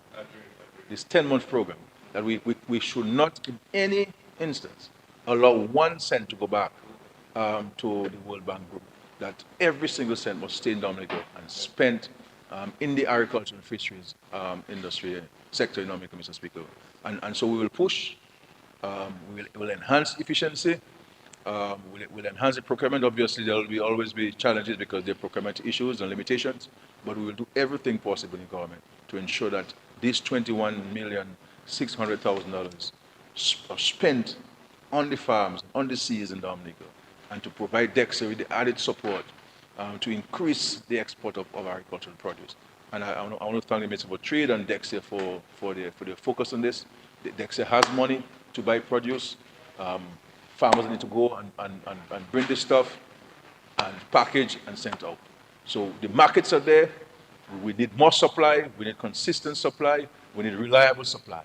You cannot come and sell 100 pounds of dashing, and next week you can't sell. We have to plant and we have to stage it. I can tell you, Mr. Speaker, from my little experience as a subsistence farmer, there is money to be made in agriculture. You have to be diversified, You have to make better use of land space and so forth. And on 1 acre, you can make a lot of money on 1 acre of land.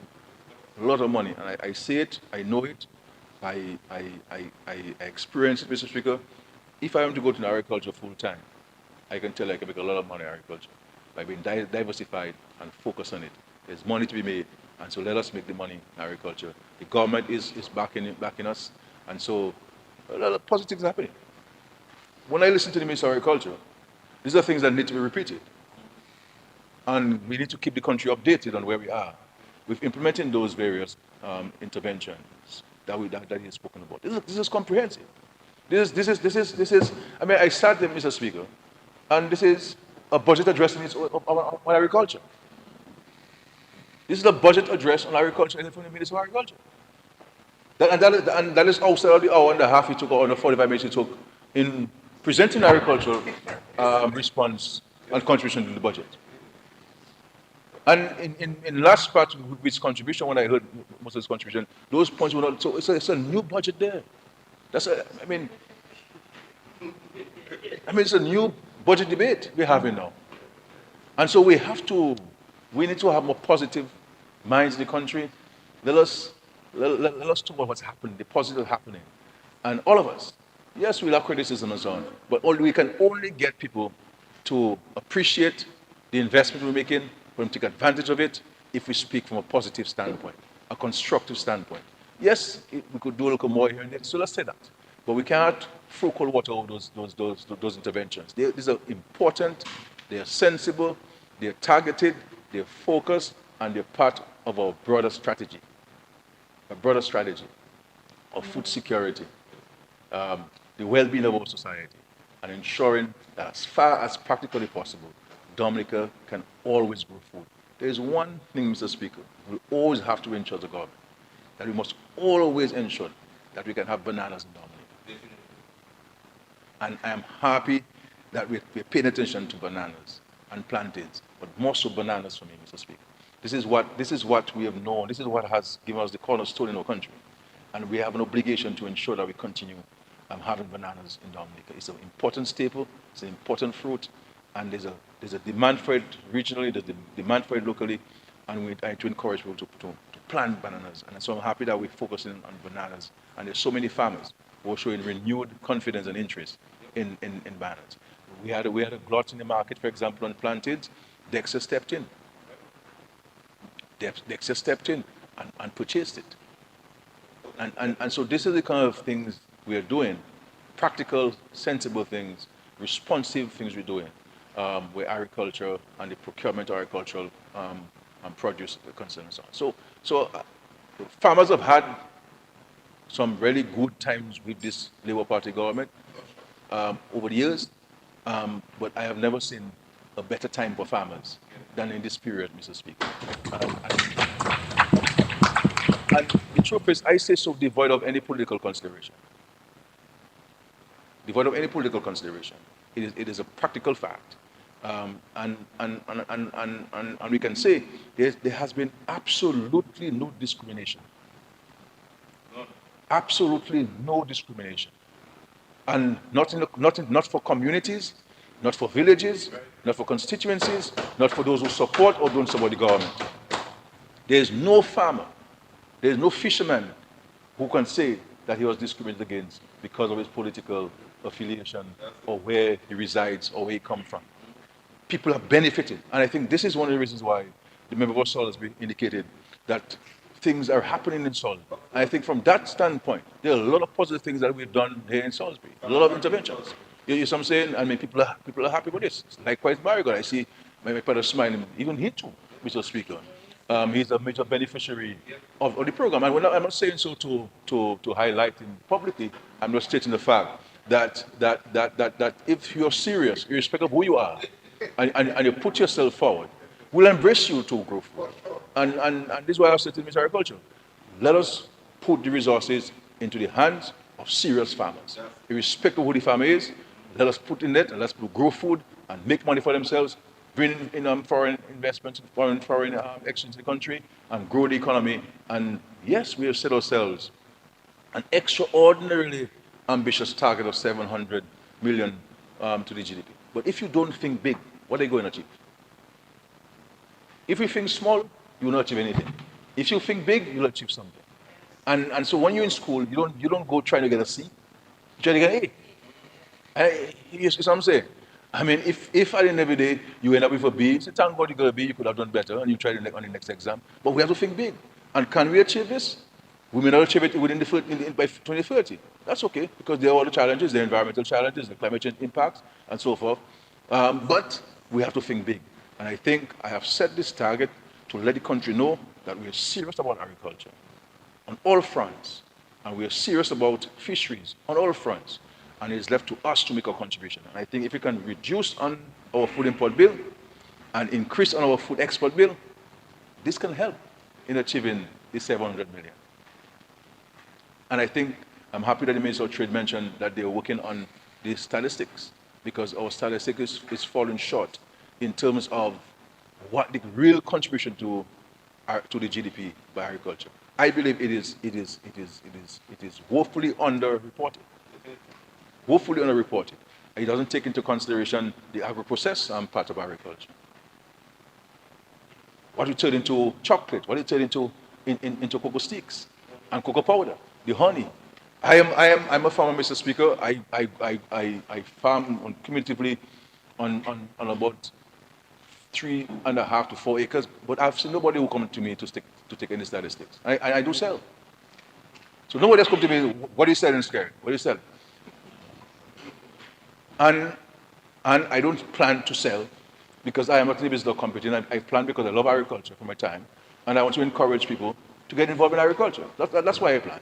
But because, I have not only a green thumb, but green hands, when I plant stuff, Mr. Speaker, they grow nicely and they produce bountifully. For example, I'm never short of limes. Year round I have limes. Interestingly, year round I have limes. You understand? Whether it's in Mount Daniel or in Vegas, year round. Grapefruits, year round. Oranges, year round. You understand? I have those fruits and so forth, which is an extraordinary thing, because it's normally seasonal. So we can make money in agriculture and so on. And so I can speak there for all night on agriculture because I believe that we have to focus on agriculture. The farmers have to continue to be positive. We have to provide the services to them and encouragement to them.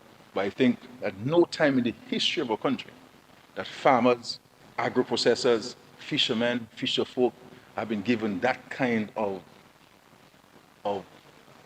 support and investments in agriculture, Mr. Speaker. Yes, we had back in the days CES and all these things for bananas. But that kind of confidence booster, it is left to us now to grab it, hold it tightly, grow the plants, grow the food, sell, save, and reinvest, and really bring the kind of prosperity to our people. So I am very excited by these considerations. And as I said, this is just part of a number of others. A number of other things are happening in agriculture and fisheries. So, Mr. Speaker, I'm in absolute support of this.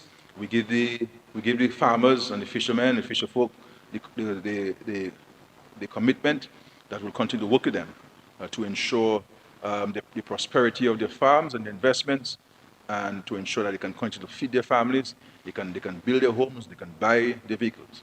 And that's only the point, for example. That's my final point, and the extent to which we subsidize agriculture. Every agricultural input comes duty-free. And then when you buy a vehicle, we save you about $40,000 on these vehicles that you buy. There's some double cab or single cab. 25,000 you save. You see what I'm saying? So you only pay VAT on it, right? Yeah. Only pay VAT, 15%. You exempt it from the 28% excise tax, and you exempt from the import duty. Okay? That's significant. Okay? But this is money that originally should have come into the treasury, but we're giving it to the farmers instead. And so all in effort towards boosting the investment. So whatever they make, and farmers don't pay income tax. You can make $1 million in agriculture, you don't pay income tax. You don't even have to file to income tax because income tax is not interested in you because the law exempts you from paying income tax on your agricultural revenues and so forth. So where's the best place to be in terms of investment? Agriculture. Your farm, on the boat. And don't mind you, Mr. Speaker, this fisherman making money. A guy told me, I came in one day. And when I count my money, I make $45,000 a day. $45,000 worth of fish the guy sold a day. $45,000. That's one day. Now, obviously, sometimes you catch nothing. But anybody who make $40,000 in one day, you're a big man. You're a big poacher. You know what I'm saying? So fishermen must not look at themselves as little fishermen. These are big fellas out there. Big fellas, it's difficult work, but they have a lot of opportunity there, Mr. Speaker. Thank you very much.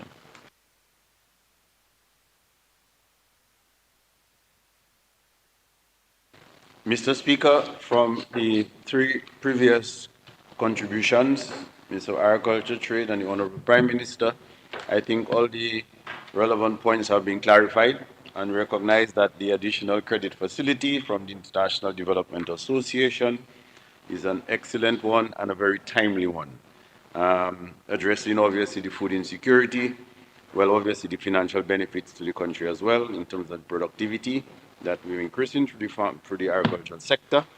And because, as you know, CARICOM wanted to decrease our food import bill 25% by 2025. The majority of this 53% is actually meat, cereals, fruits, and vegetables.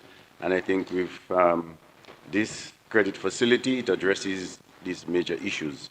So with this, you would, Mr. Speaker, I think this is just an excellent move in the right direction of achieving our 700 million by 2030. Thank you. This concludes the debate on the motion. I will now put the question. Be it resolved that in accordance with Section 3.1 of the Loans Act, Chapter 6405 of the 2017 Revised Laws of the Commonwealth of Dominica, this Honorable House authorizes the Minister for Finance to borrow by means of credit an additional sum not exceeding 6,100,000 special drawing rights, equivalent to 8 million United States dollars, or 21,600,000 Eastern Caribbean dollars,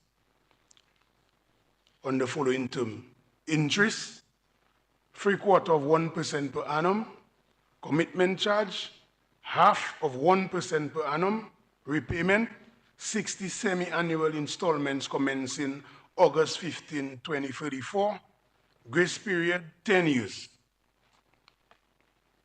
Those in favor? Those against? The motion has been approved.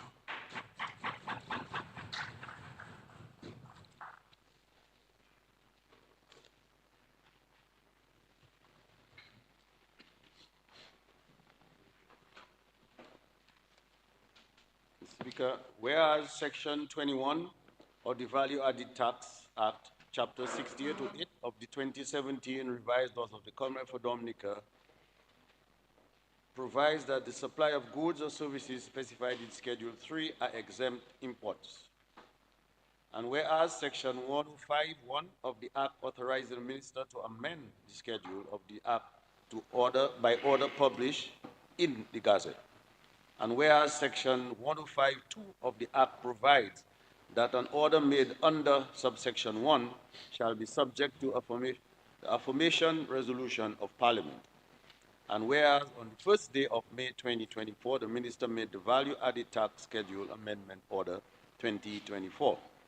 And whereas it is desirable that the Value Added Tax Schedule Amendment Order 2024 be affirmed, be it therefore resolved as follows. This order may be cited as the Value Added Tax Order 2024 and the Value Added Tax Order 2024, which was laid on the table of the House in July 2024 is affirmed. Seconded, Mr. Speaker. Mr. Speaker, this resolution seeks the affirmation of the Parliament for an order made to amend Schedule 3 of the Value Added Tax Act to exempt the import of aircrafts, aircraft spare parts, as well as tools and equipment to be used solely in the servicing and maintenance of the aircrafts. Mr. Speaker, limited air access remains one of the most significant inhibitors to Dominica's economic and social development, including Dominica's ability to optimize its potential in tourism, agriculture, manufacturing, and services. To address this challenge, the government of Dominica has embarked on the development of an international airport at Wesley, and at the same time has been making concerted efforts to increase the availability of flights into and out of Dominica. These efforts have resulted in flights from airlines such as American Airlines, Silver, Inter-Caribbean Airways, Caribbean Airlines, and more recently, Sunrise Airways. Negotiations are also ongoing with other airlines to increase airlift from major source markets. Additionally, the government has been actively pursuing airline companies to establish the operations, that means establish their base here in Dominica, particularly as we prepare for the opening of our international airport. For airlines to establish the operations here in Dominica, they will need, among other things, to import aircraft, spare parts, and equipment into Dominica. In order to make Dominica a more attractive location for airlines to establish their base, government proposes to remove the import duty and value-added tax on the import of aircraft spare parts, as well as tools and equipment to be used solely in the servicing and maintenance of the aircraft. This exemption will only be provided to importers who hold a valid air transport license or permit for scheduled or unscheduled journeys, flights in accordance with the Civil Aviation Act, Chapter 4710 of the 2017 revised laws of the Commonwealth of Dominica and the Civil Aviation Regulations. Mr. Speaker, granting of this exemption requires an amendment to Schedule 3 of the Value Added Tax, Chapter 6708 of the 2017 revised laws. Based on Section 105 of this Act, amendments to the schedules can only be made by order subject to the affirmative resolution of Parliament, hence the reason for this resolution.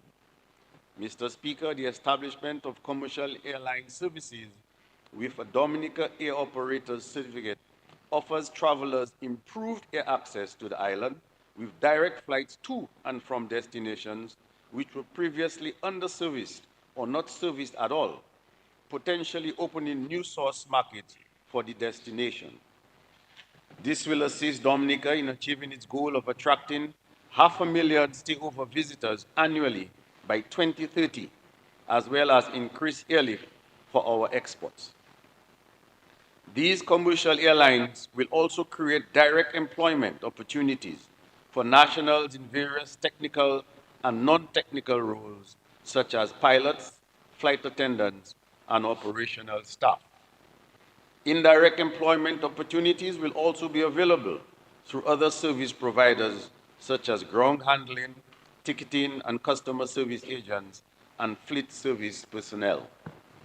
Furthermore, opportunities for aviation skills training will enhance the quality of the workforce and service offerings on the island. The rippling positive spillover effects of these activities on other businesses and the economy should also be noted. Registering an aircraft in Dominica provides international recognition, compliance with safety standards, and regulatory advantages.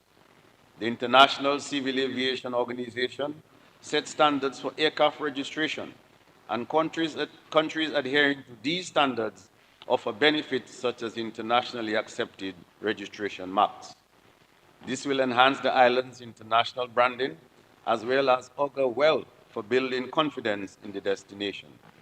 Mr. Speaker, these are just a few examples of the benefits of having airlines establish their operations in Dominica.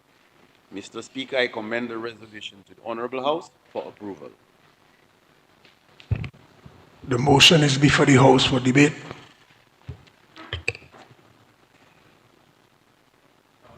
So, just very briefly, I believe this is a very positive step in bringing this resolution to the House and seeking the House approval on the exemption of airlines who are desirous of establishing themselves in Dominica, the importation of aircrafts, and also the associated parts. And I want to, I'm sure the Minister for Tourism will speak to that, but I wanted to especially recognize Sunrise Airline that has indicated its intention and interest in having Dominica as its headquarters and establishing itself here. And they have sought this particular facilitation, and we are more than willing to facilitate it. I can say to the House, Mr. Speaker, we are also speaking to, notwithstanding the fact that we do not yet have an international airport, that we are also speaking to another entity that is prepared to establish itself and introduce the airline here, and of course we'll hear more of that as time goes by. And so this is a very, very positive step. This is going to facilitate more investments. If Sunrise was set up there, they have their maintenance there, then they bring in, we have to get more staff and employment. You know, we're going to get places for them to rent and stay. So one can appreciate the associated and attendant multiplier impact that this very simple measure that has been put before the Parliament and the far positive implications. And so, really, Mr. Speaker, as I said, my budget contribution, the sky is the limit. And this is why I believe absolutely this country needs to wrap the international airport with the national flag. Because that is what's going to help agriculture, that is what's going to help tourism, that's what's going to help agri-processors and fishermen and everybody in this country, no matter where you are in Dominica. If we're able to successfully complete this airport, this is going to mean huge positive benefits to us and create the kind of investments locally and foreign investment that we really are yearning for. It will not come with what we currently have. We have to have the bigger things, and so the government there with this measure is laying the foundation in anticipation of, though we have an opportunity to have one company registered thus far. And I want to publicly thank the owners and the directors and the chairman of Sunrise. These are decent gentlemen, very sincere. They have engaged us in a very, very positive engagement. They have proven themselves to be sincere and positive. And I want to say to them that we shall embrace you as our own. Dominica will be a home. We'll facilitate you. We'll facilitate you to the fullest extent. And so we are not only saying that to you from the government standpoint, but here in the Parliament, in the country, we're saying it to you. And by us bringing this measure to Parliament is a testimony of our seriousness. I want to recognize also publicly the efforts of the Minister for Tourism in all of this. And to thank her for her contribution to us being here today. She has really pushed this, she's really advised us on this, and all of the folks in the Ministry of Tourism and the PS and Mr. Piper and Mr. Binwo Badwill, you know, very constructive in engagement in ensuring that we worked very closely with Sunrise to be here, and they're here, and there are a number of other things that we're speaking to them with.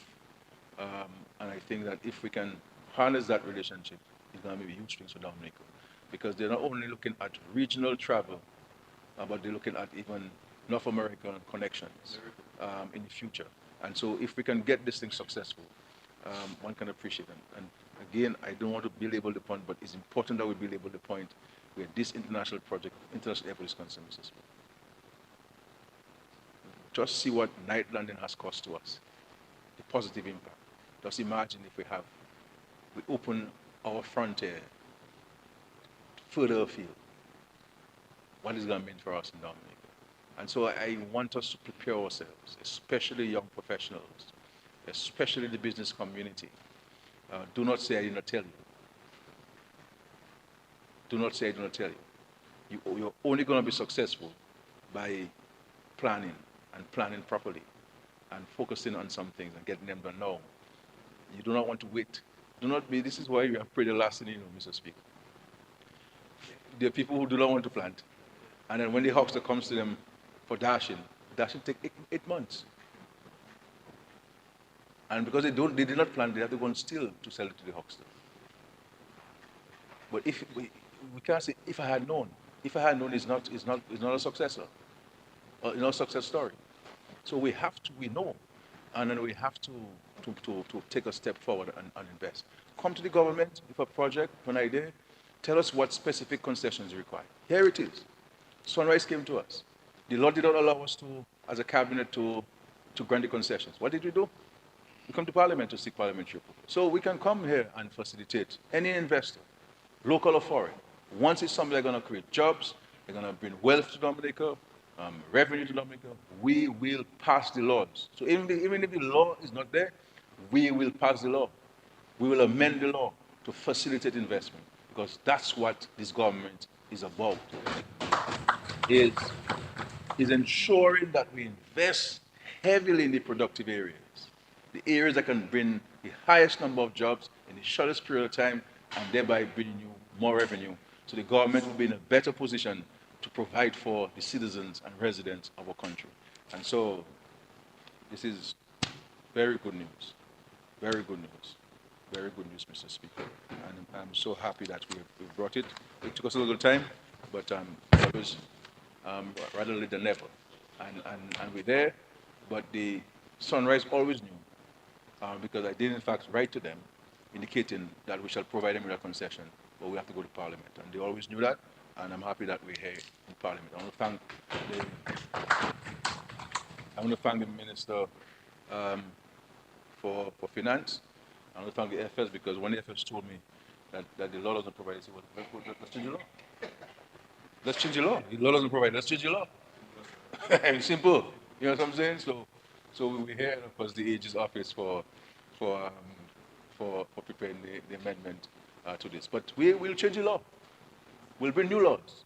And there are some things I want to speak about, but I don't want to distract us tonight, that we have to talk about in the country in terms of creating jobs and having additional attractions for visitors, because we have to do things at night to excite people and so forth. So there are a number of things. Not quite what Charles was suggesting. Not quite what Charles was suggesting. But I understand his thinking. I understand his thinking. You know what I'm saying? And it's a constructive thought to have. Maybe he did not use the language properly, I think the explanation of it. But I think the intention is a good one.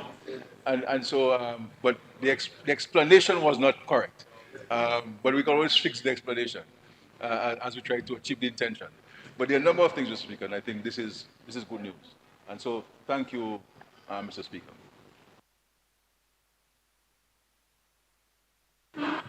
Mr. Speaker, I rise to give my full support to this resolution. The Prime Minister has really said it all. But I just want to say this is a very progressive move by this government.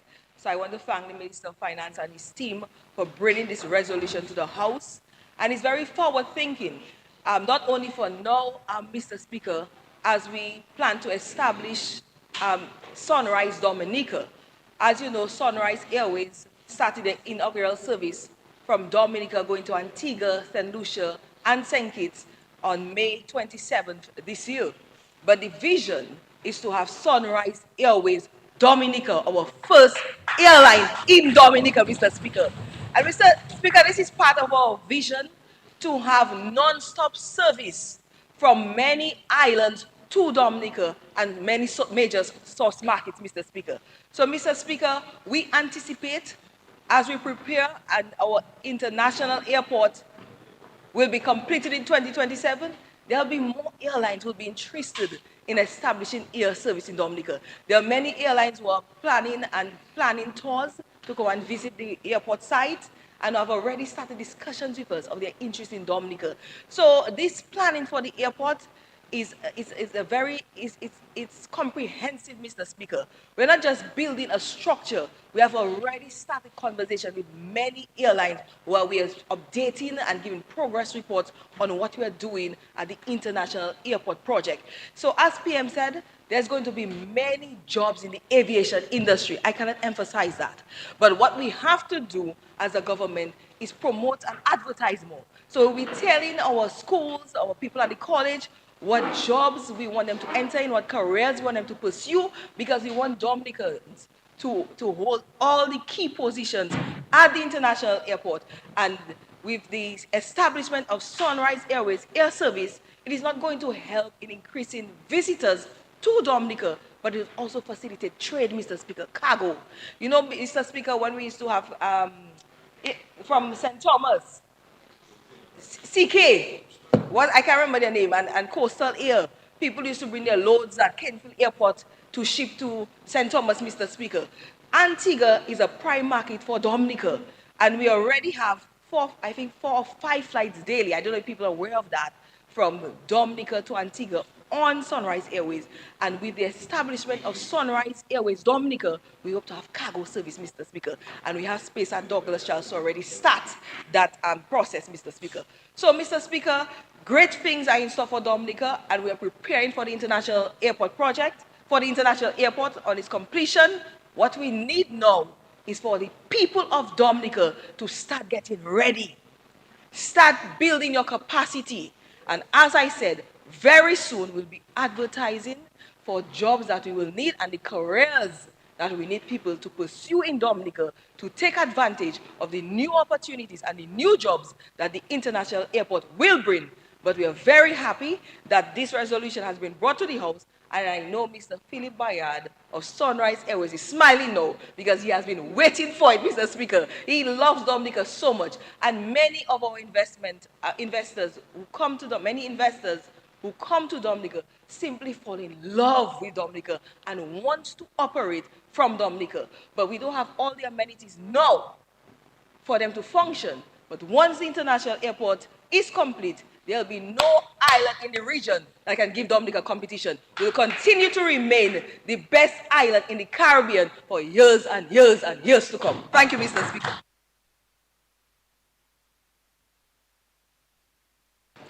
Mr. Speaker, I think this amendment to the value-added tax is definitely a move in the right direction, not merely from the prestige that it gives us to have an airline airways registered here, but the benefits regarding our tourism industry and getting our numbers up, as well as the economics of it, and just the whole convenience of inter-island travel. So with this, I think it's an excellent move in the right direction, this amendment to the value-added tax. Thank you.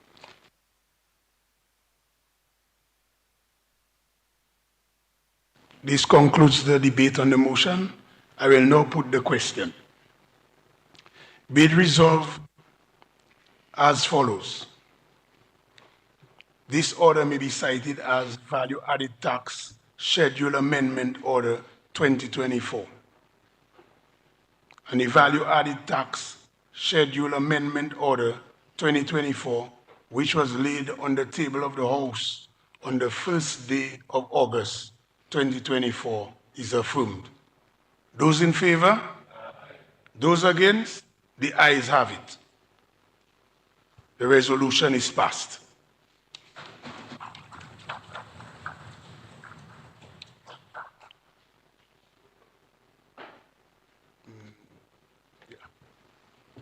Mr. Speaker, I would like to move for the appointments of the various committees.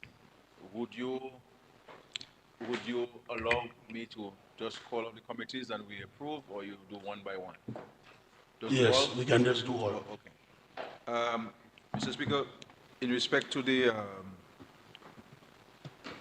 the Parliamentary Proceedings Broadcasting Committee, the following people are suggested to be appointed to that committee. Honorable Fenella Wenham Shepherd,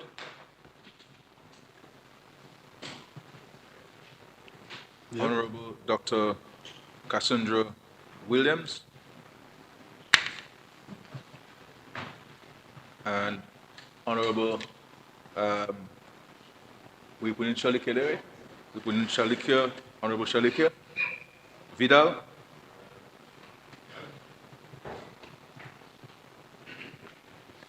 in respect to the members of the Privileges Committee, Honorable Kia Joseph, Honorable Darren Lloyd,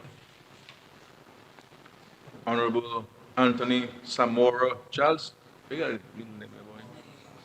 Samora Charles, and Senator the Honorable Laurie Victor.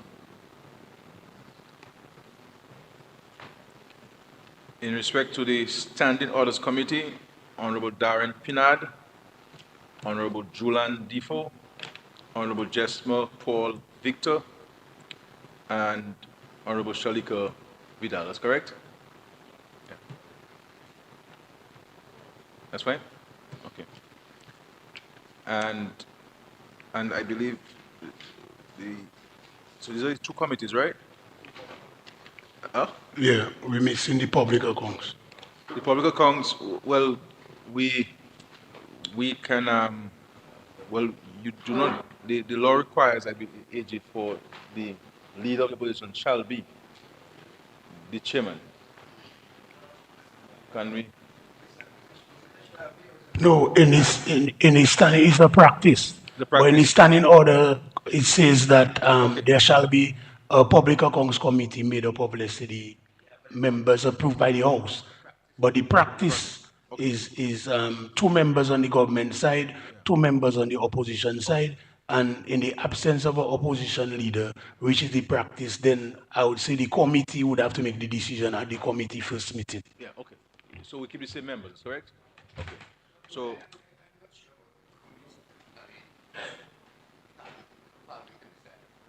Yes, obviously, yes. yeah. So we have Honorable Jesper Paul Victor. Tony? Yeah, you have to agree. Yeah, okay. Senator Honorable Philip Roll, Senator Honorable Austin Lockhart, and Senator Honorable Delbert Paris. I wish to propose, Mr. Speaker, to enhance accountability and transparency that we have Honorable Jesper Paul Victor as a chairperson of that committee. Okay. I believe these are the committees, Mr. Clerk. Okay. Mr. Speaker, I therefore move for the appointment of the committees so mentioned and the members. Yes, it has been moved. Yes. Yeah, it has been moved and seconded that a number of different members have been appointed to the Public Accounts Committee, the Proceedings Committee, the Privileges Committee, and the Standing Orders Committee. Yeah. Yeah. 72, yeah. Yeah, 4 members, yes. That's what I said. Yeah, and the Honorable Prime Minister proposed 4 members. Yeah, so it's correct.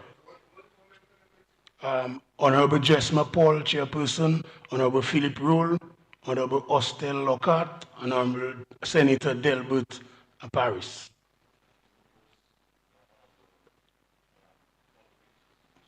Yes.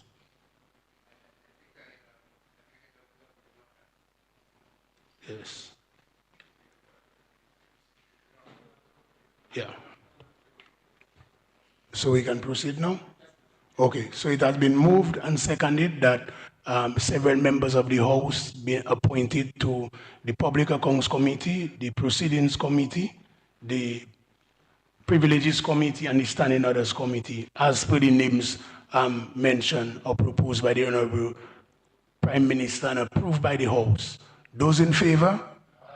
Those against? The ayes have it. So the select committees are so established as per recommendations and proposal by the Prime Minister and approved by the House.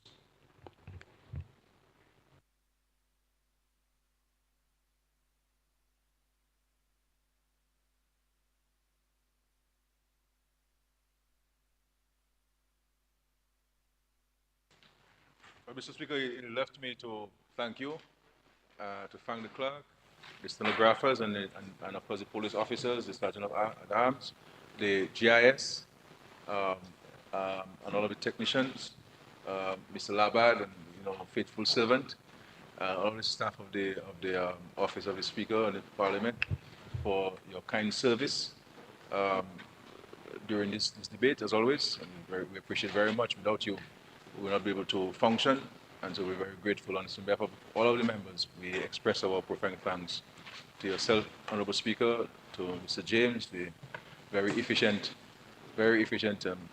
Mr. James gives you so much notes that I think he's spoiling us in his detailed notes in assisting us for this for all of the meetings and the sessions we're having. So we're very grateful for this. And of course, to the various radio stations that will be carrying the proceedings live, so that Dominicans and Dominicans overseas can certainly hear and to listen to the debate and the discussion in the House. I thought that the discussions were very healthy and very constructive from both sides, and I think that is a mature way that we to engage ourselves. Obviously, there was some fact checking that had to be conducted, that had to be checking, that had to be done. But otherwise, I think, Mr. Speaker, it is very constructive engagement, and that's what it is. That's what it should be. We're not at war with each other. It's about having a different view, a different perspective, and we discuss and we debate, and we get some points from you, great. We don't get some points from you, it's okay, and so forth. But the only thing I would like to say for the opposition is that say the good things that are in the budget. Say that. Say those things. Highlight those things. As well in the process. But I guess in time that will come. So it is left to me, Mr. Speaker, with the last responsibility of adjourning Parliament sine die. Thank you. Mr. Speaker. It has been moved and seconded that the House be adjourned sine die. Those in favor? Aye. Those against? The ayes have it. House is adjourned sine die.